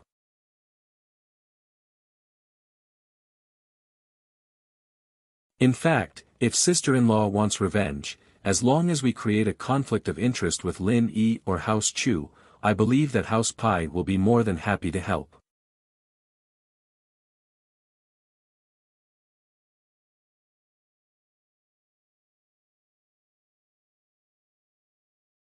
Chapter 1178. Chapter 1176, An unexpected call. Xiao Ben was a smart man. He wanted to deal with Lin Yi, and he wanted to borrow House Pai's hand, but he wouldn't ask for help directly. Even if House Pai helped, the Xiao family would owe them a huge favor. But if Lin Yi or House Chu affected the Xiao family's business, then House Pai's help would be for their own benefit. The Xiao family wouldn't owe House Pai anything, and House Pai's help would be easier. So from Xiao Ben's point of view, this could be done, but it had to be planned carefully. It couldn't be rushed. Xiao Ben was pleased to see that his elder brother would go along with his suggestions. Although his elder brother was the head of the Xiao family, he was still the one in charge.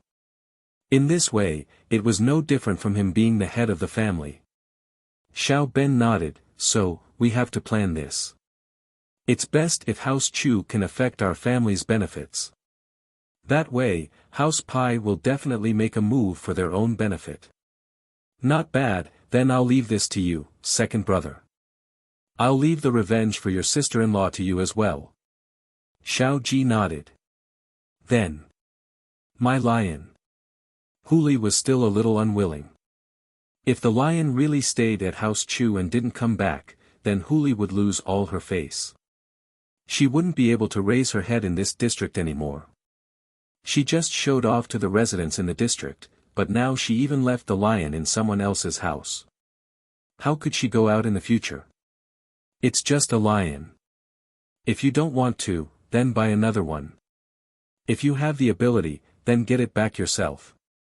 Xiao Ji waved his hand, stopping Huli from continuing. That's it. I'm so busy every day, where would I have time to think about this? What Xiao Ji said wasn't wrong. The Xiao family's cooperation with various wealthy businessmen was in full swing. Every day, there were many things to do. Even Xiao Ji, who didn't care about anything, had to be busy receiving guests. After all, Xiao Ben had to go and finalize the cooperation agreement with the businessmen.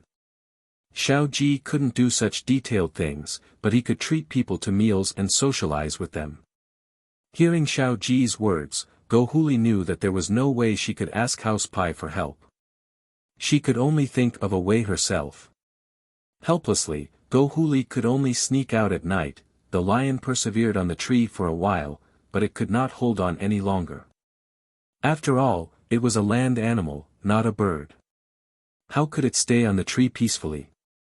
Therefore, the lion's heart changed. He was ready to come down to General Weiwu and ask for peace. Lin Yi took a shower and changed into his pajamas. He was just about to go check on General Weiwu and the lion when his phone rang. Lin Yi looked at the caller ID. It was Ling Shan. Ever since Ling Shan leveled up a few days ago, she hadn't called Lin Yi again. Lin Yi, on the other hand, was happy to be free. Who knew what Ling Shan needed his help with this time?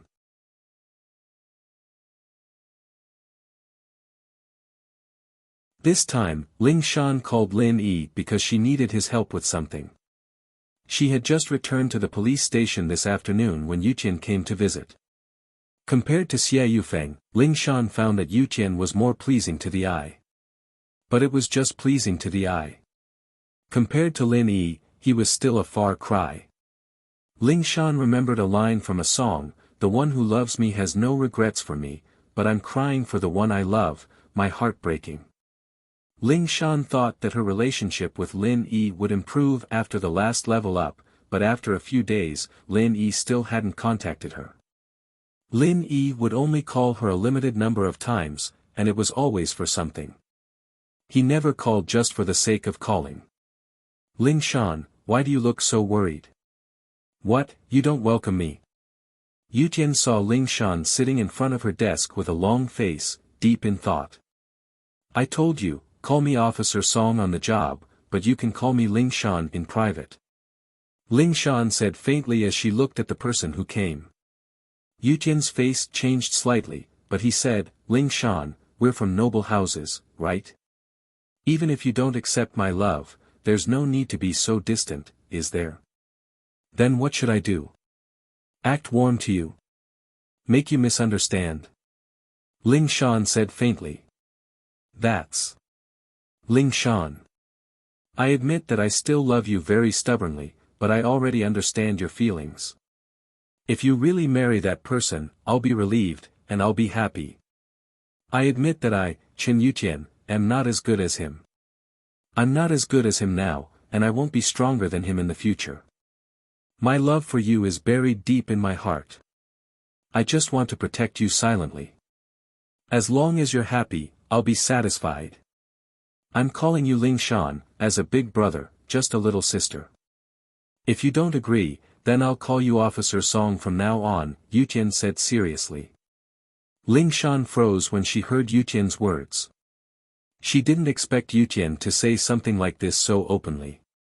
Yutian had revealed similar intentions and compliments towards Lin Yi before, but she didn't expect him to say it so seriously today. Yutian wasn't strong, but Ling Shan knew that Yutian was a man of his words. If he said this, then it meant that he'd thought it through. Alright, I'm relieved that you think that way. I'll call you Yutian bro from now on, Ling Shan confirmed their sibling relationship. Haha, this relationship is a bit messy. Yutian scratched his head. Lin Yi was his instructor, and even if he wasn't his master, he was still his boss. If Ling Shan really followed Lin Yi, then she'd be his sister-in-law. But this could only be discussed in the future. What messy relationship? Ling Shan paused before remembering something. Yutian bro, what's your relationship with Lin Yi? That. You should ask him yourself, I can't tell you. Yutian didn't want to say anything behind Lin Yi's back. If Lin Yi was here and didn't object, then it wouldn't be a problem, but not now.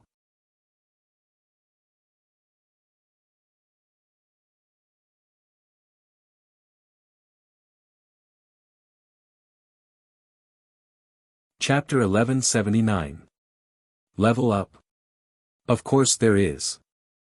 The grave robbing case from last time has come to a conclusion. I have reported the matter to my superior. My superior wants us to disguise ourselves as a couple and enter the tomb with the grave robbing group codenamed Red Pagoda. Chen Yutian said, on one hand, we need to collect evidence of these grave robbers and capture them all. On the other hand, we need to record how they opened the tomb. This tomb is dangerous, and if we can gather all this information, it'll be easier for our experts to investigate the tomb in the future. This is very valuable. You're telling me this because you want the local police to work with you on the outskirts? Ling Shan asked. Yes, and on the other hand, I'd like to invite you to pretend to be a couple. Yutian coughed dryly. In fact, he didn't have any intentions of taking advantage of Ling Shan. He'd already let it go, and he wouldn't use the excuse of a mission to get intimate with her. That wasn't something a gentleman would do. Yutian did this because he considered Ling Shan's skills. The tomb was very dangerous, and it was impossible to go in without a certain level of skills. Ling Shan's skills were undeniable, and that was why Yutian sent this invitation. According to the information, the couple was quite skilled as well. Even if they weren't golden class, they had speed and agility similar to a golden class. Me? With you? Ling Shan paused. Yutian's suggestion didn't cross any rules or bottom line. After all, her profession was special, and it was normal for her to pretend to be a couple with someone else. But the problem was that she didn't really want to do it with Yutian. Yes, the tomb is very dangerous, and the tomb robbers aren't weak. If our people aren't strong enough, we might die in there. Yutian said solemnly. Ling Shan, I'm doing this for the big picture, I have no selfish motives. Although, I'd be very happy if we pretend to be a couple. It's not real, but at least it could be said that Yutian was very honest, and he didn't hide anything. This made Ling Shan admire Yutian, this personality suited Ling Shan's taste quite well. But even so, Ling Shan wouldn't fall for Yutian. There were two reasons, one was that Yutian wasn't strong enough, and the other was that Ling Shan already had someone else in her heart. Ling Shan didn't think anyone was as strong as Lin Yi right now.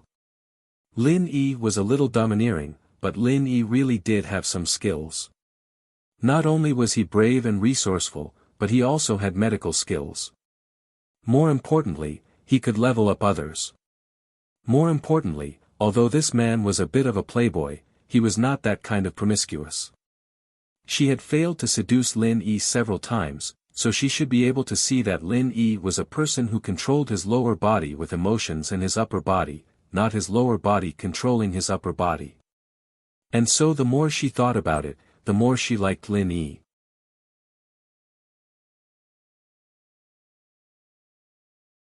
Lin Yi was an all-rounder, and he could even help her solve cases. This matter, if we cooperate with you, what benefits will there be? Ling Shan was representing the local police to cooperate with Yutian, so she had to get something in return. At the very least, she couldn't let Yutian take all the credit. As for the credit, of course, we'll split it 50-50. That's fair, that's all. The stolen goods have to be turned in, and I'm very poor, so I don't have any bonuses. Yutian shrugged with a smile. I need money. Ling Shan rolled her eyes. Alright, but as you said, the tomb is dangerous, and you're only a golden class early phase. The two of us aren't strong enough, so I'd like to get some help. Help? Lin Yi? Yutian was smart, and naturally, he thought of Lin Yi. Ling Shan had two reasons for looking for Lin Yi. One was that with Lin Yi, she wouldn't have to pretend to be a couple with him anymore, but with Lin Yi. The second was that with a master like Lin Yi, the mission would be less dangerous. Yeah. Ling Shan nodded, blushing. Yutian saw right through her, and she felt a little embarrassed. Sure, as long as Lin Yi can help, I'll be even happier. Yutian said after a sigh. But what he said was the truth. Although he couldn't pretend to be a couple with Ling Shan anymore, there were some things that he had to let go of, and he wouldn't regret it once he made up his mind.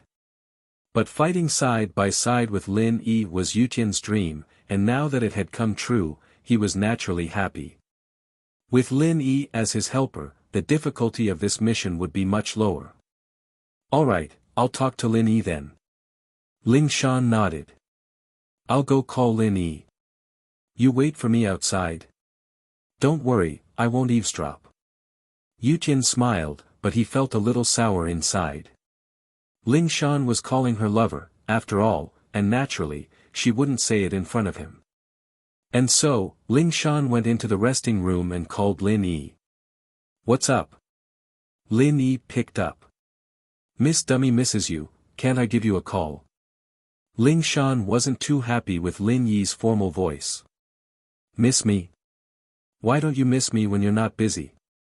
Whenever you miss me, I'm busy, Lin Yi smiled bitterly. Ling Shan most likely had something to do with him. Oh. Ling Shan paused, and then said happily, does that mean that I can call you when I'm free? That's great, I usually want to call you but I don't dare, afraid that you'll scold me, so I have to find a reason to call you. Wah. Lin Yi's eyes went wide, not knowing how to respond. Ling Shan's words were really hard to answer. Lin Yi couldn't just say that she'd call him when she was free, could he? Then she'd probably call him every couple of hours. But if Lin Yi didn't let her call him, wouldn't that mean that he'd let her find an excuse to call him? Lin Yi smiled dryly, changing the topic. Then why are you calling me this time? About leveling up. Leveling up. I want it, I want it.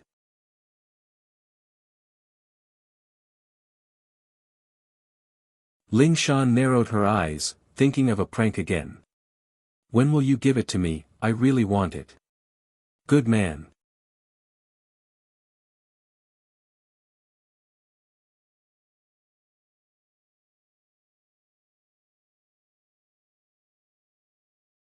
Chapter 1180.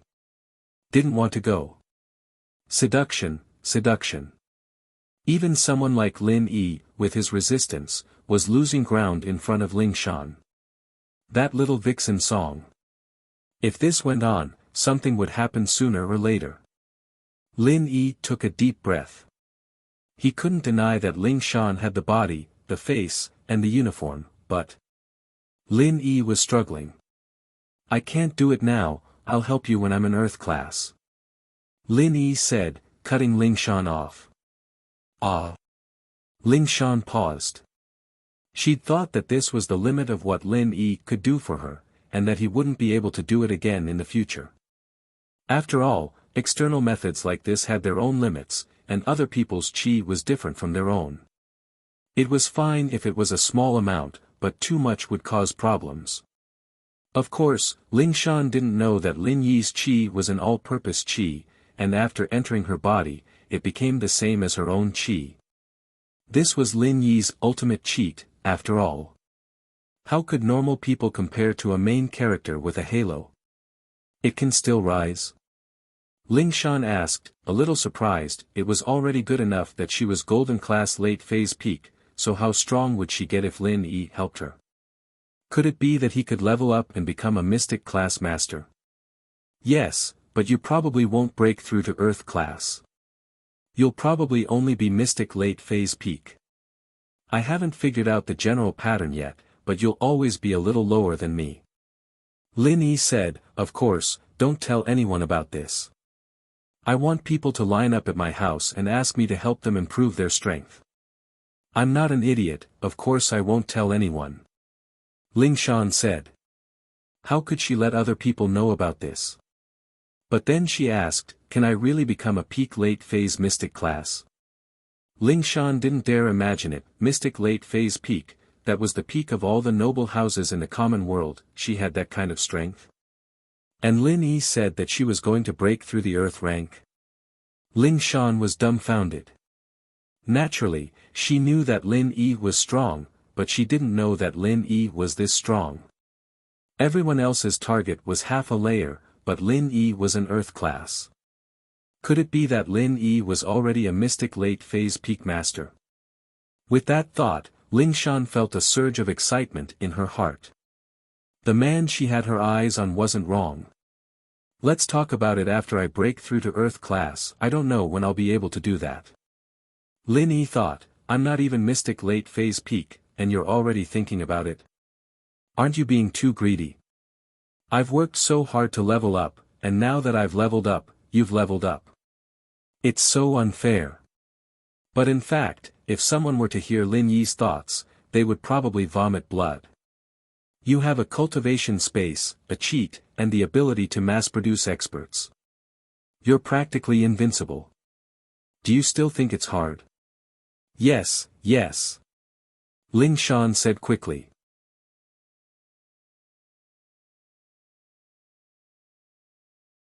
Then little dummy girl, I'll wait for you to break through and wash yourself clean.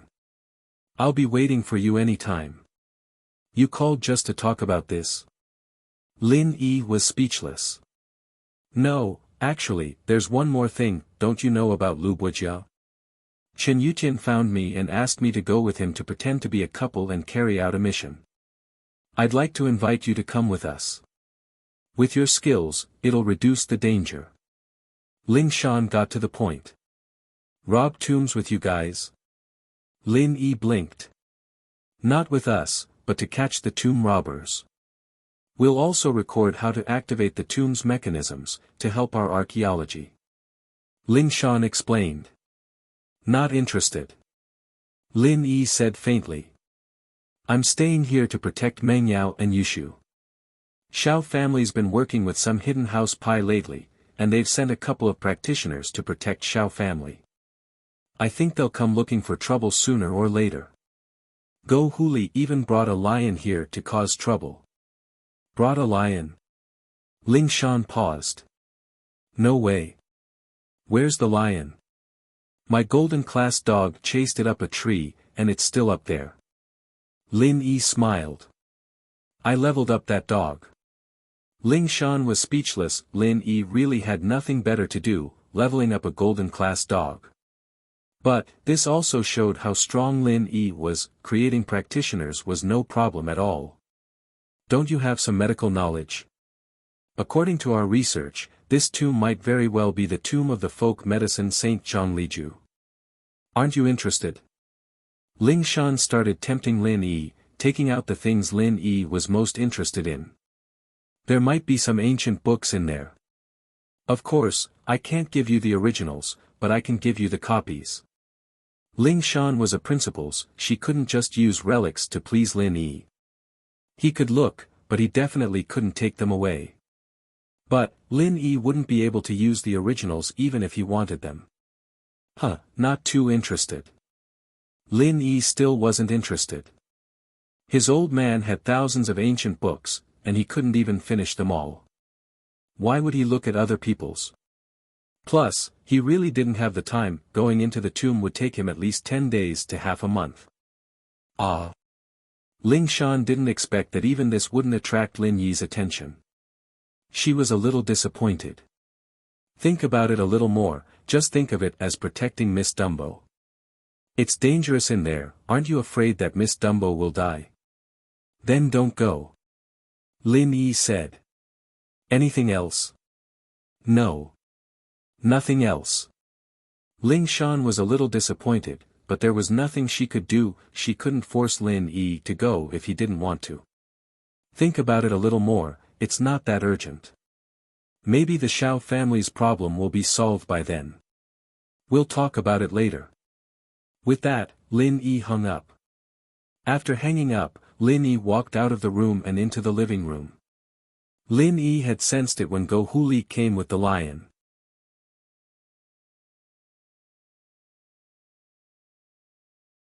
There were curtains in Lin Yi's bathroom, but one could still see the outside of the villa through the gaps. But, Lin Yi relaxed after seeing Yushu and General Weiwu come out. General Weiwu was more than enough to deal with a lion.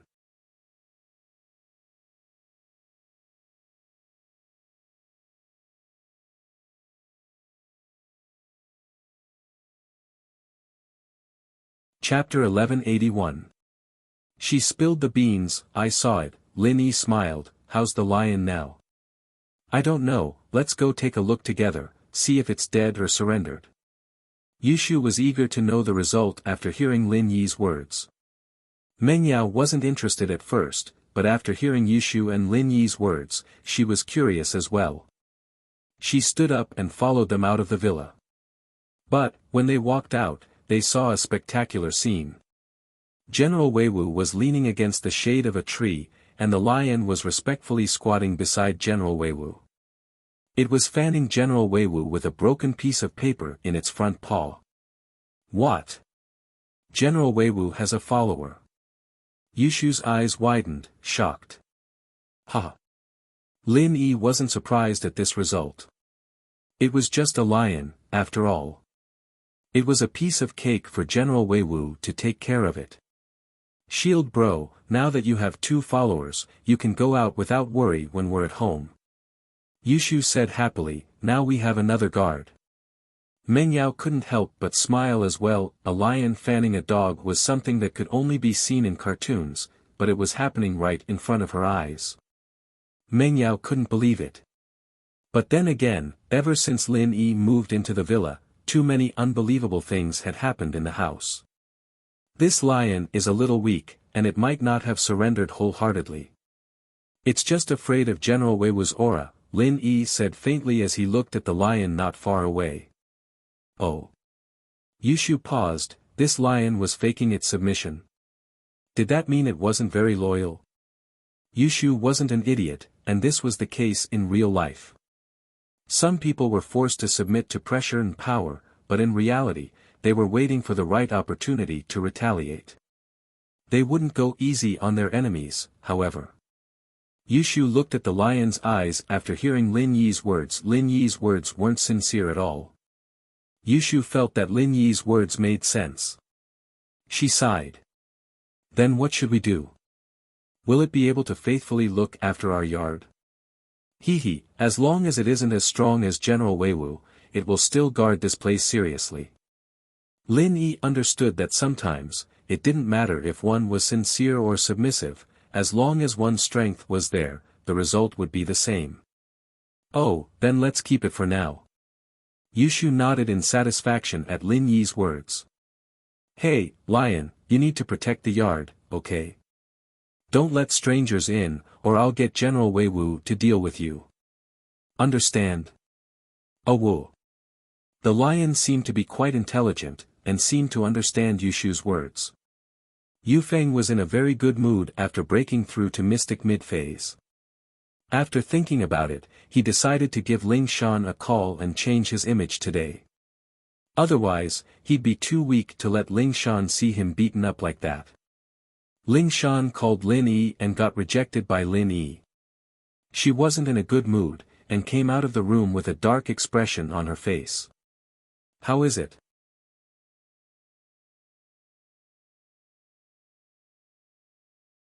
Ling Shan, did Lin Yi agree? Yu Tian asked worriedly, as if he was even more worried than Ling Shan. No. Ling Shan shook her head. I asked him to think about it, but he didn't reply. Man, if Lin Yi joined this mission, we'd have a higher chance. Yu Tian sighed as well. This mission is very dangerous, I don't want anything to go wrong. Me too, of course. Ling Shan said. It looks like I'll have to keep begging him. Ling Shan's phone rang again as they were talking, delighting her. She thought that it was Lin Yi calling back, and that he'd changed his mind. But when Ling Shan took out her phone, it was an unknown number. Hello, I'm Song Ling Shan. Ling Shan picked up the phone and said her name in a formal manner. Ling Shan, it's Yu Feng. Yu Feng said excitedly. He thought that Ling Shan's voice was really nice, like the sound of nature. Even a simple sentence like that was so charming. Yu Feng. Why are you looking for me? Ling Shan frowned, her face darkening. She didn't expect this Yu Feng to call her so soon. This guy was really shameless, losing face in front of her today, and he didn't feel embarrassed at all. He still had the face to call her. Huh, it's like this, I'm at the beach today, right? The scenery and environment here are quite nice, and I heard that you're on leave tomorrow, so I wanted to invite you to the beach and relax. Yu Feng said with a smile. Ling Shan, you're under a lot of pressure from work. You can relax at the beach and enjoy nature. Let's have a picnic, what do you think? Ling Shan was pissed off. Did this Yu Feng do a thorough investigation? He even knew that she was on leave tomorrow. How's your injury? Weren't you going to the hospital today? What, you're leaving already? Ling Shan said faintly. Her meaning was clear. You were beaten up like that, why didn't you just stay in the hospital for treatment? What were you doing out here? Ling Shan, don't misunderstand. I didn't fight anyone today, I got beaten up on purpose. Yu Feng had already thought of what to say. In order to not lose face, he found a perfect excuse. Oh. You got people to beat you up on purpose? Ling Shan paused. Was there an idiot like that in this world? Looking for a beating? Was he itching for a beating? Yes. Yu Feng said seriously, Ling Shan, this is actually a method I came up with myself to train and level up. I call this method of leveling up cadence. What is the cadence? It's suppressing and showing off. Every time I reach a bottleneck, I'll use this cadence to level up. First, I'll suppress myself, and this means that I won't fight back, I'll just endure it. When I can't take it anymore, I'll explode and level up. Then you broke through? Ling Shan asked faintly. Yeah, I broke through. Yu Feng said proudly. I'm a mystic mid-phase now.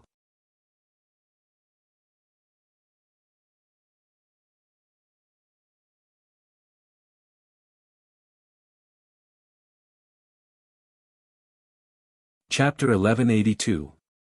I'll talk to him, right. I was mystic mid-phase, I'm at mystic mid-phase peak now. Yu Feng jumped in fright, remembering that he'd told Ling Shan that he was one level stronger than her. He'd almost let it slip. Is that so? Congratulations then. What did Ling Shan do for a living? She knew that Yu Feng was lying the moment she heard it, it seemed like this guy was lying.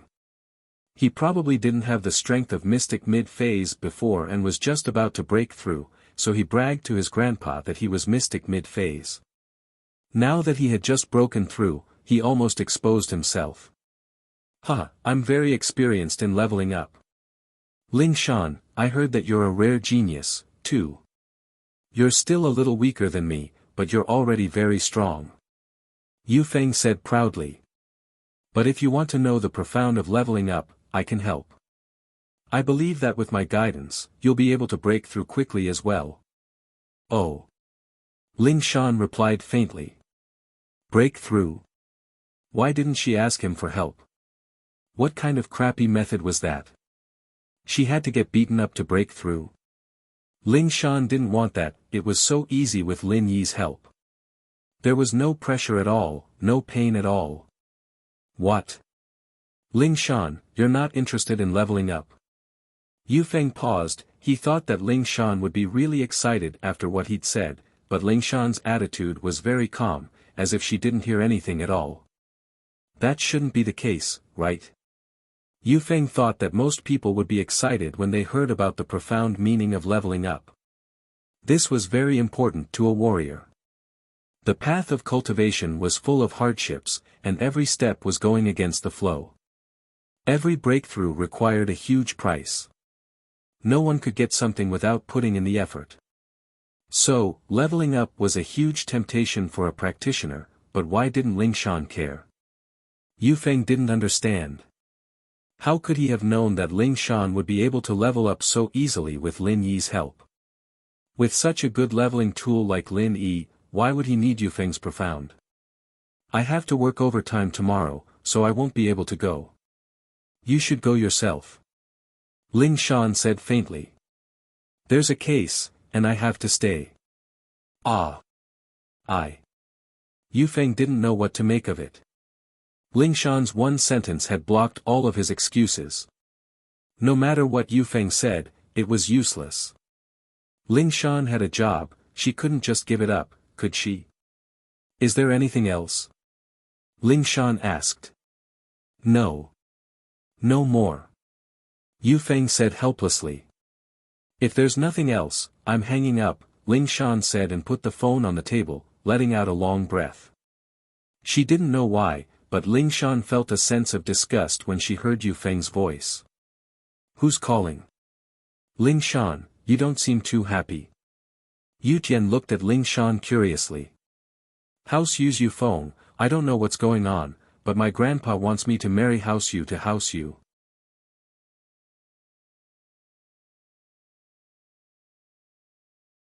Ling Shan didn't hide anything from Yu Tian and told him her troubles. What? Yu Feng.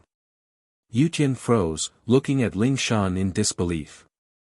You're saying that your old song wants to marry House Yu? What's going on? How would I know? Ling Shan rolled her eyes helplessly. Didn't I always say that the man in the future would be stronger than me? Grandpa remembered it, and I don't know how he got in touch with House Yu, saying that Yu Feng was stronger than me, so he made a deal with them privately. I didn't think that Yu Feng would come looking for me. But, don't you like Lin Yi? You and Yu Feng? Yu Tian asked, agitated. I don't like Yu Feng at all. Ling Shan shook her head. But Grandpa won't listen when I tell him, so I can only deal with it for a while. Hopefully, this Yu Feng will back off. I see. If that's the case, I'll talk to him when I see him and explain things to him. Hopefully, he'll give up on his own. Yu Tian, on the other hand, knew about the marriage between noble houses, but it wasn't impossible to cancel the marriage if both parents objected. And so, Yu Tian thought that since Yu Feng and Ling Shan hadn't broken up yet, he'd talk to him about it, and maybe he'd let go. They were both men, after all. If he could let go, what about Yu Feng? Yu Tian bro, it's best if you don't go. I don't have a good impression of this Yu Feng, but I don't think he's a good person to deal with. You should just ignore him. He'll probably give up after hitting a wall a few times. Ling Shan knew Yu Tian's temperament. She was afraid that he wouldn't be a match for Yu Feng if they really fought. Don't worry, I know what I'm doing. Yu Tian said. Then, if he doesn't give up after a while, you'll talk to him again? Ling Shan had no choice but to delay. All right. If he still doesn't give up after a while, I'll talk to him. Yu Tian nodded. Miracle Dr. Guan's injury medicine, with House Lu and Fatty Lie's business backing it up, began to be sold on a large scale in the market without any pressure, and sales were rising steadily. Especially after the effects of the medicine were verified by the consumers, the sales volume doubled. Fatty Lie was overjoyed by the huge supply, but he had no choice but to take a loan and invest in the production line as soon as possible. From the looks of it, it wouldn't be long before the stock ran out, and the market would be out of stock. Although this would create a situation where the demand exceeded the supply, the consumers would also have negative feelings towards Miracle Dr. Guan's injury medicine. Being out of stock was always uncomfortable. And so, in order to prevent this from happening, Fatty Lie gathered people and started working overtime to increase production. From the looks of it, the new product hadn't even been put into production yet, and they had to make way for the injury medicine.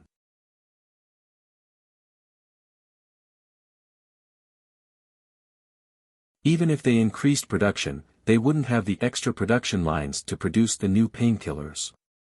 It was already good enough that they could supply the entire country with the injury medicine. This was something that Fatty Lie didn't foresee. He didn't think that the injury medicine would be so popular and affect the entire country. He originally only wanted to push it into the market in the province and nearby provinces, but he underestimated the network effect. As of now, everyone knew about Miracle Dr. Guan's injury medicine.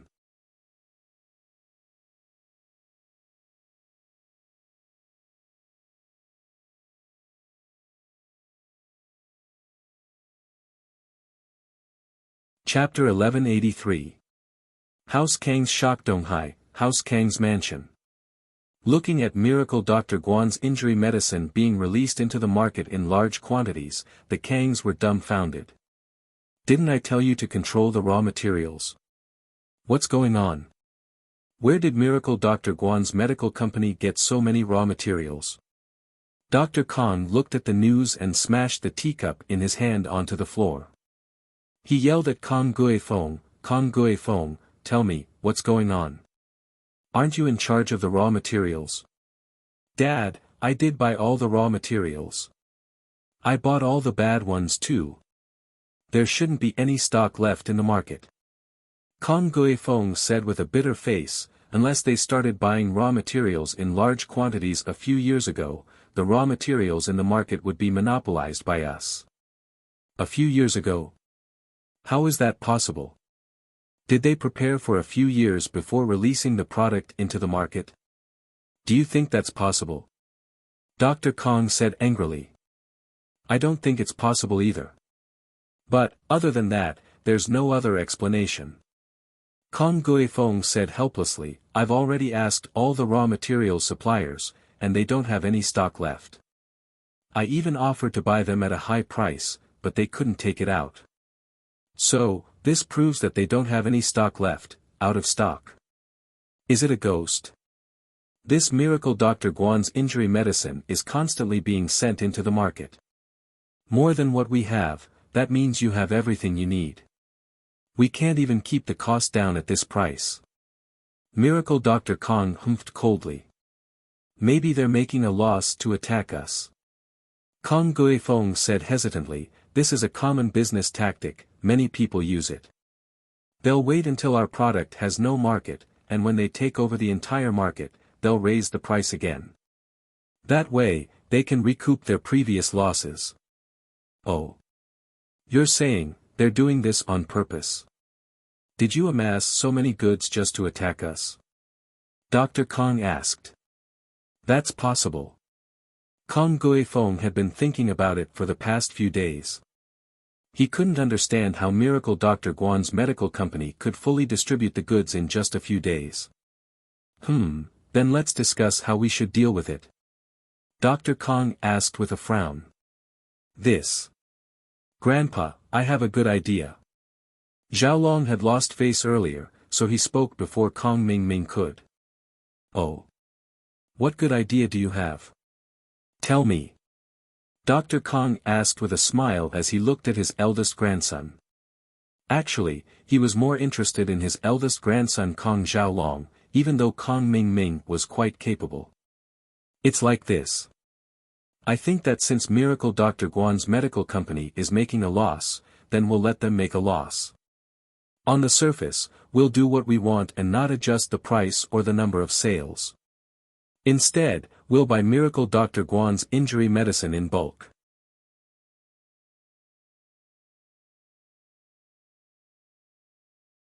Xiaolong said, since our cost isn't enough, we'll buy their products in bulk and stock them up. When Miracle Dr. Guan's medical company can't take it anymore, we'll change the packaging and continue to market at the same price. We'll be able to make Miracle Dr. Guan lose a lot of money. That makes sense. Dr. Kong nodded. He felt that Xiaolong's words made sense, but he still looked at Kong Mingming. He wanted to see if his second grandson had any good ideas. Kong Mingming had some achievements recently, so Dr. Kong asked, what about Zhao Ming? What do you think we should do? Grandpa, I don't agree with Big Brother's point of view. Kong Mingming was an idiot, but he'd gotten lucky recently. He'd made so many great achievements that he felt a little smug. That was why he went against his big brother. Oh. Why? Dr. Kong asked quickly. That. Kong Mingming frowned. He was just objecting subconsciously. Why would there be a reason? But since his grandpa asked, he couldn't say he didn't know. He could only brace himself and start talking nonsense. Grandpa, think about it. You said it before, Miracle Dr. Guan's medical company couldn't have planned to buy these raw materials a few years ago. They already had this amazing medicine, so they should have put it on the market a long time ago. Why would they wait until now? A few years ago, they could even compete with our Dr. Kang's golden creation. Why would they wait? So this guess isn't reliable. Then why do you think so? Dr. Kong nodded. He felt that Kong Mingming's words were reasonable. I think this Guan Shuamin might have used some low-quality ingredients to replace the expensive ones. You should know that Guan Shuamin is an expert in the medical world. It's not impossible. Kong Mingming said, if he used some low-quality ingredients, then the cost would be lower, and he wouldn't have to buy those expensive rare ingredients. You're talking nonsense, right? Didn't you get the prescription from them already? Are you saying that the prescription you got isn't accurate? Xiaolong didn't wait for Dr. Kong to speak and retorted, besides, if we could change the ingredients on the prescription, we would have done it a long time ago. Don't forget that I'm also a medical student. Our Kong family's laboratory has been researching whether it's possible to replace the rare and expensive medicinal materials in the prescription with other medicinal materials. You think you can compare to Guan Shuamin? He's an expert, and you just graduated. Brother, it's good that you're confident, but too much confidence is just arrogance and conceit. Kong Mingming said, either way, I'm sticking to my own point of view. I got the prescription from them, that's true, but you can't guarantee that they won't change it when it's put into production. Alright, stop arguing. Dr. Kong saw his two grandsons arguing, and he was a little annoyed.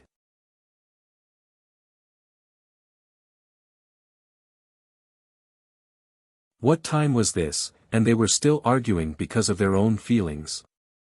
How could they deal with others if they weren't united? Xiaolong and Kong Mingming shut their mouths at the same time, but they still didn't give in. Zhao Ming's words make sense, but the possibility isn't high. After all, this prescription can't be changed just like that. It's a miraculous prescription, how can it be changed so easily? Dr. Kong said, I think we should follow Xiaolong's suggestion and buy Miracle Dr. Guan's injury medicine in bulk.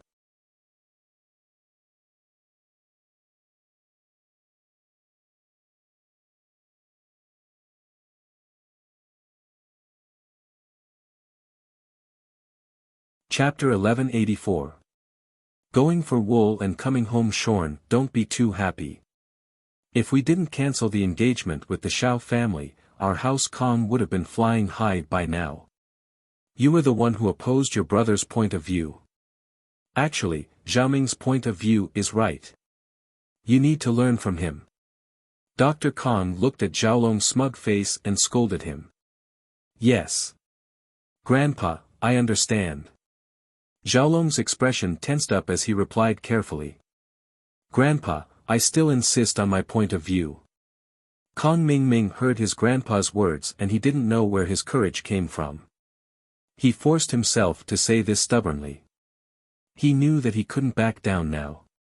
He had to persevere no matter if it was right or wrong. But he thought that he was still very lucky. Everything he did recently had been going smoothly, and he managed to get it right a few times by sheer luck. Grandpa has already made the decision. Zhao Ming, you don't have to say any more. I know what you're thinking, but right now, the family's interest is the most important. Xiaolong's tone was kind, but the sarcasm in his words was very thick. Anyone could tell that he was saying that Kong Mingming's point of view was destroying the family's interest. Humph. Do whatever you want if you don't want to listen to me. You'll only remember what I said when you suffer. Kong Xiaoming felt like he couldn't keep his face any longer. He spat out those words and left the room. Sigh. Miracle Dr. Kong looked at his second grandson's back, his heart a little conflicted. Was his second grandson really a man of great potential? Every time he raised a point of view, it was so shocking, but every time it was right on the mark. Was it really a coincidence, or did he see something? However, the stocking up this time didn't affect the family's profits much. Even if Miracle Dr. Guan's medical company continued to sell at this price, the family wouldn't lose anything. At most, they would just have to spend a little more effort.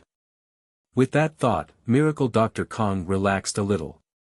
The lion went to House Chu to be a follower, and Go Huli wasn't happy about it. This was a tamed lion that she had spent a great deal of effort to buy. How could Go Huli be willing to let the Chu clan have it so easily? The more she thought about it, the angrier she got. She couldn't sleep the whole night. The next morning, Go Huli went to House Chu to ask for the lion back. But Go Huli didn't know what to do. After all, if she asked for the lion just like that, not only would they not give it to her, they'd even scold her. With Yushu's ruthlessness, she'd definitely scold her. At the entrance of House Chu's mansion, Go Huli tiptoed and peeked in. She saw the lion lying in the yard, not moving at all. Go Huli felt like it was a godsend. Go Huli smiled and walked towards the lion. Go Huli smiled and walked towards the lion. Lion, little lion, sweetheart, come back with me.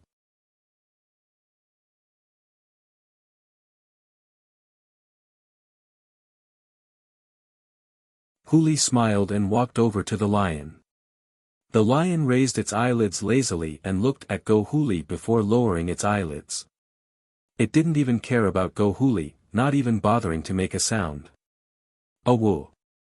Go Huli saw that the lion ignored her and lowered her voice to mimic the lion.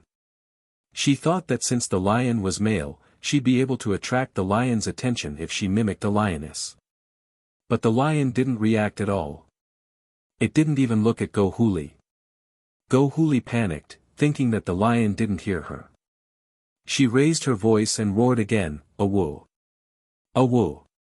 But the lion still didn't care. Go Huli panicked even more, "Awoo! Awoo! Awoo! Awoo!" This time, she didn't attract the lion, but Yushu came out of the villa. Yushu thought that the lion was bored and came to teach it a lesson. But when she came out, she saw that it wasn't the lion, but Go Huli. Oh! Yushu looked at Go Huli confusedly. "Old woman, your lion is gone, so you're pretending to be a lion to get attention?" Go Huli heard Yushu's words and got angry from embarrassment. Pretending to be a lion? She just wanted to bring the lion back, but the lion didn't care about her at all.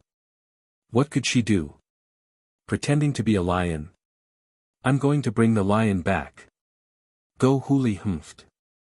"Oh, do what you want then," Yushu said nonchalantly and went back to the villa. Go Huli was left here. She didn't know if she should leave or not. After a while, Go Huli stomped her feet and left angrily. She didn't have a choice. Yushu made it sound easy, but the lion wouldn't move. Couldn't Go Huli go and hug the lion? Go Huli thought about it and came up with an idea. The lion loved meat, especially fresh beef from the market. With that thought, Go Huli quickly went home and drove to the market. She bought a big piece of fresh beef and went back to Menyau's villa. Lion, lion, I bought your favorite beef. Want to go home with me? Go Huli tempted the lion with the beef. Under the temptation of the beef, the lion looked up at Go Huli and stood up with a howl. Go Huli was overjoyed. An animal was an animal. Milk was a mother. She gave it food, so why wouldn't it go home with her? Little lion, come home with me. I'll give you big fish and meat every day. I promise you'll eat well. Go Huli raised the bag of beef in her hand proudly. The lion stood up and walked to Go Huli. It raised its head and bit down, snatching the bag of beef from her hand. Go Huli was afraid that the lion would bite her hand and let go subconsciously.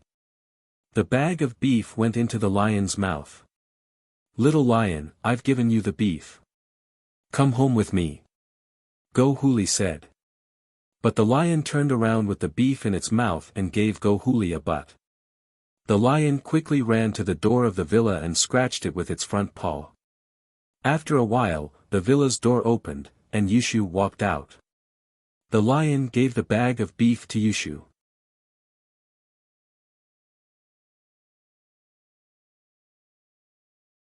Yushu took it and saw that it was full of fresh beef. She was overjoyed. Little lion, where did you get this beef? I was just worrying about what to eat tonight. Now, I can make curry beef and potatoes.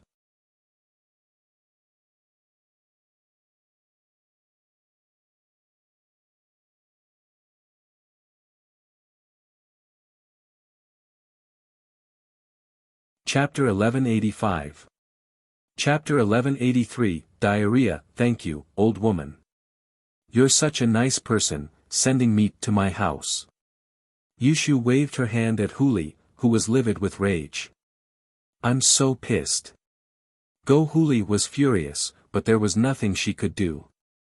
Yushu carried the beef back to the villa with a smile. Shield bro, Go Huli gave us some beef. See if it's okay. Lin Yi didn't go out, but he saw what happened from inside the house. He took the beef from Yushu and looked at it carefully, smelling it and licking it with his tongue. It's okay, it's very fresh. I'll cook it for you tonight. Oh, this old woman is so kind. Yushu clapped her hands. But this piece is too big, we can't finish it. Let's cut off half and give it to the lion. Lin Yi said. Okay. Yushu happily took the beef to the kitchen and cut off a big piece before tossing it to the lion. Little lion, this is your reward. Good job, keep it up. The lion shook its head and bit the piece of beef, as if it was thanking Yushu.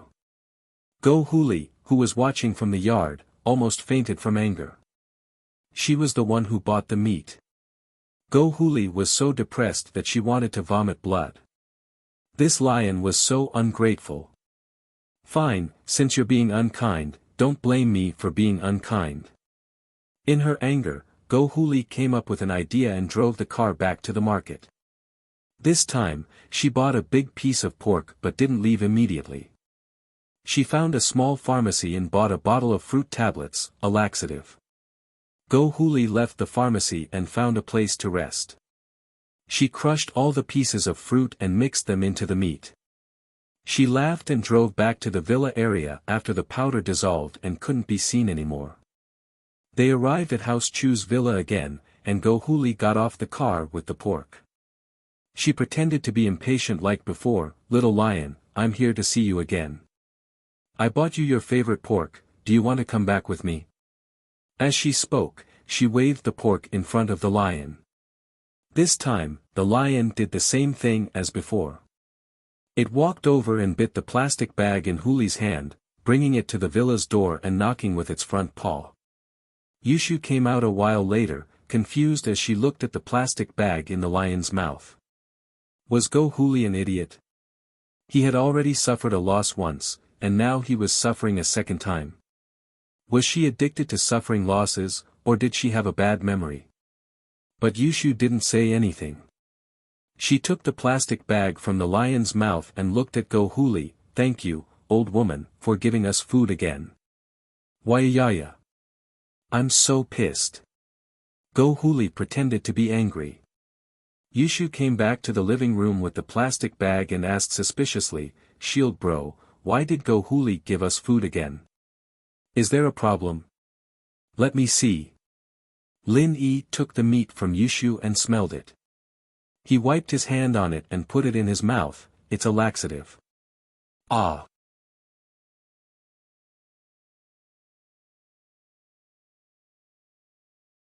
Yushu was shocked and raged. "I knew Go Huli wouldn't be so nice. She gave us a big piece of pork after giving us beef. Isn't she an idiot? There's a problem. General Weiwu, come here for a second." Lin Yi waved his hand at Weiwu.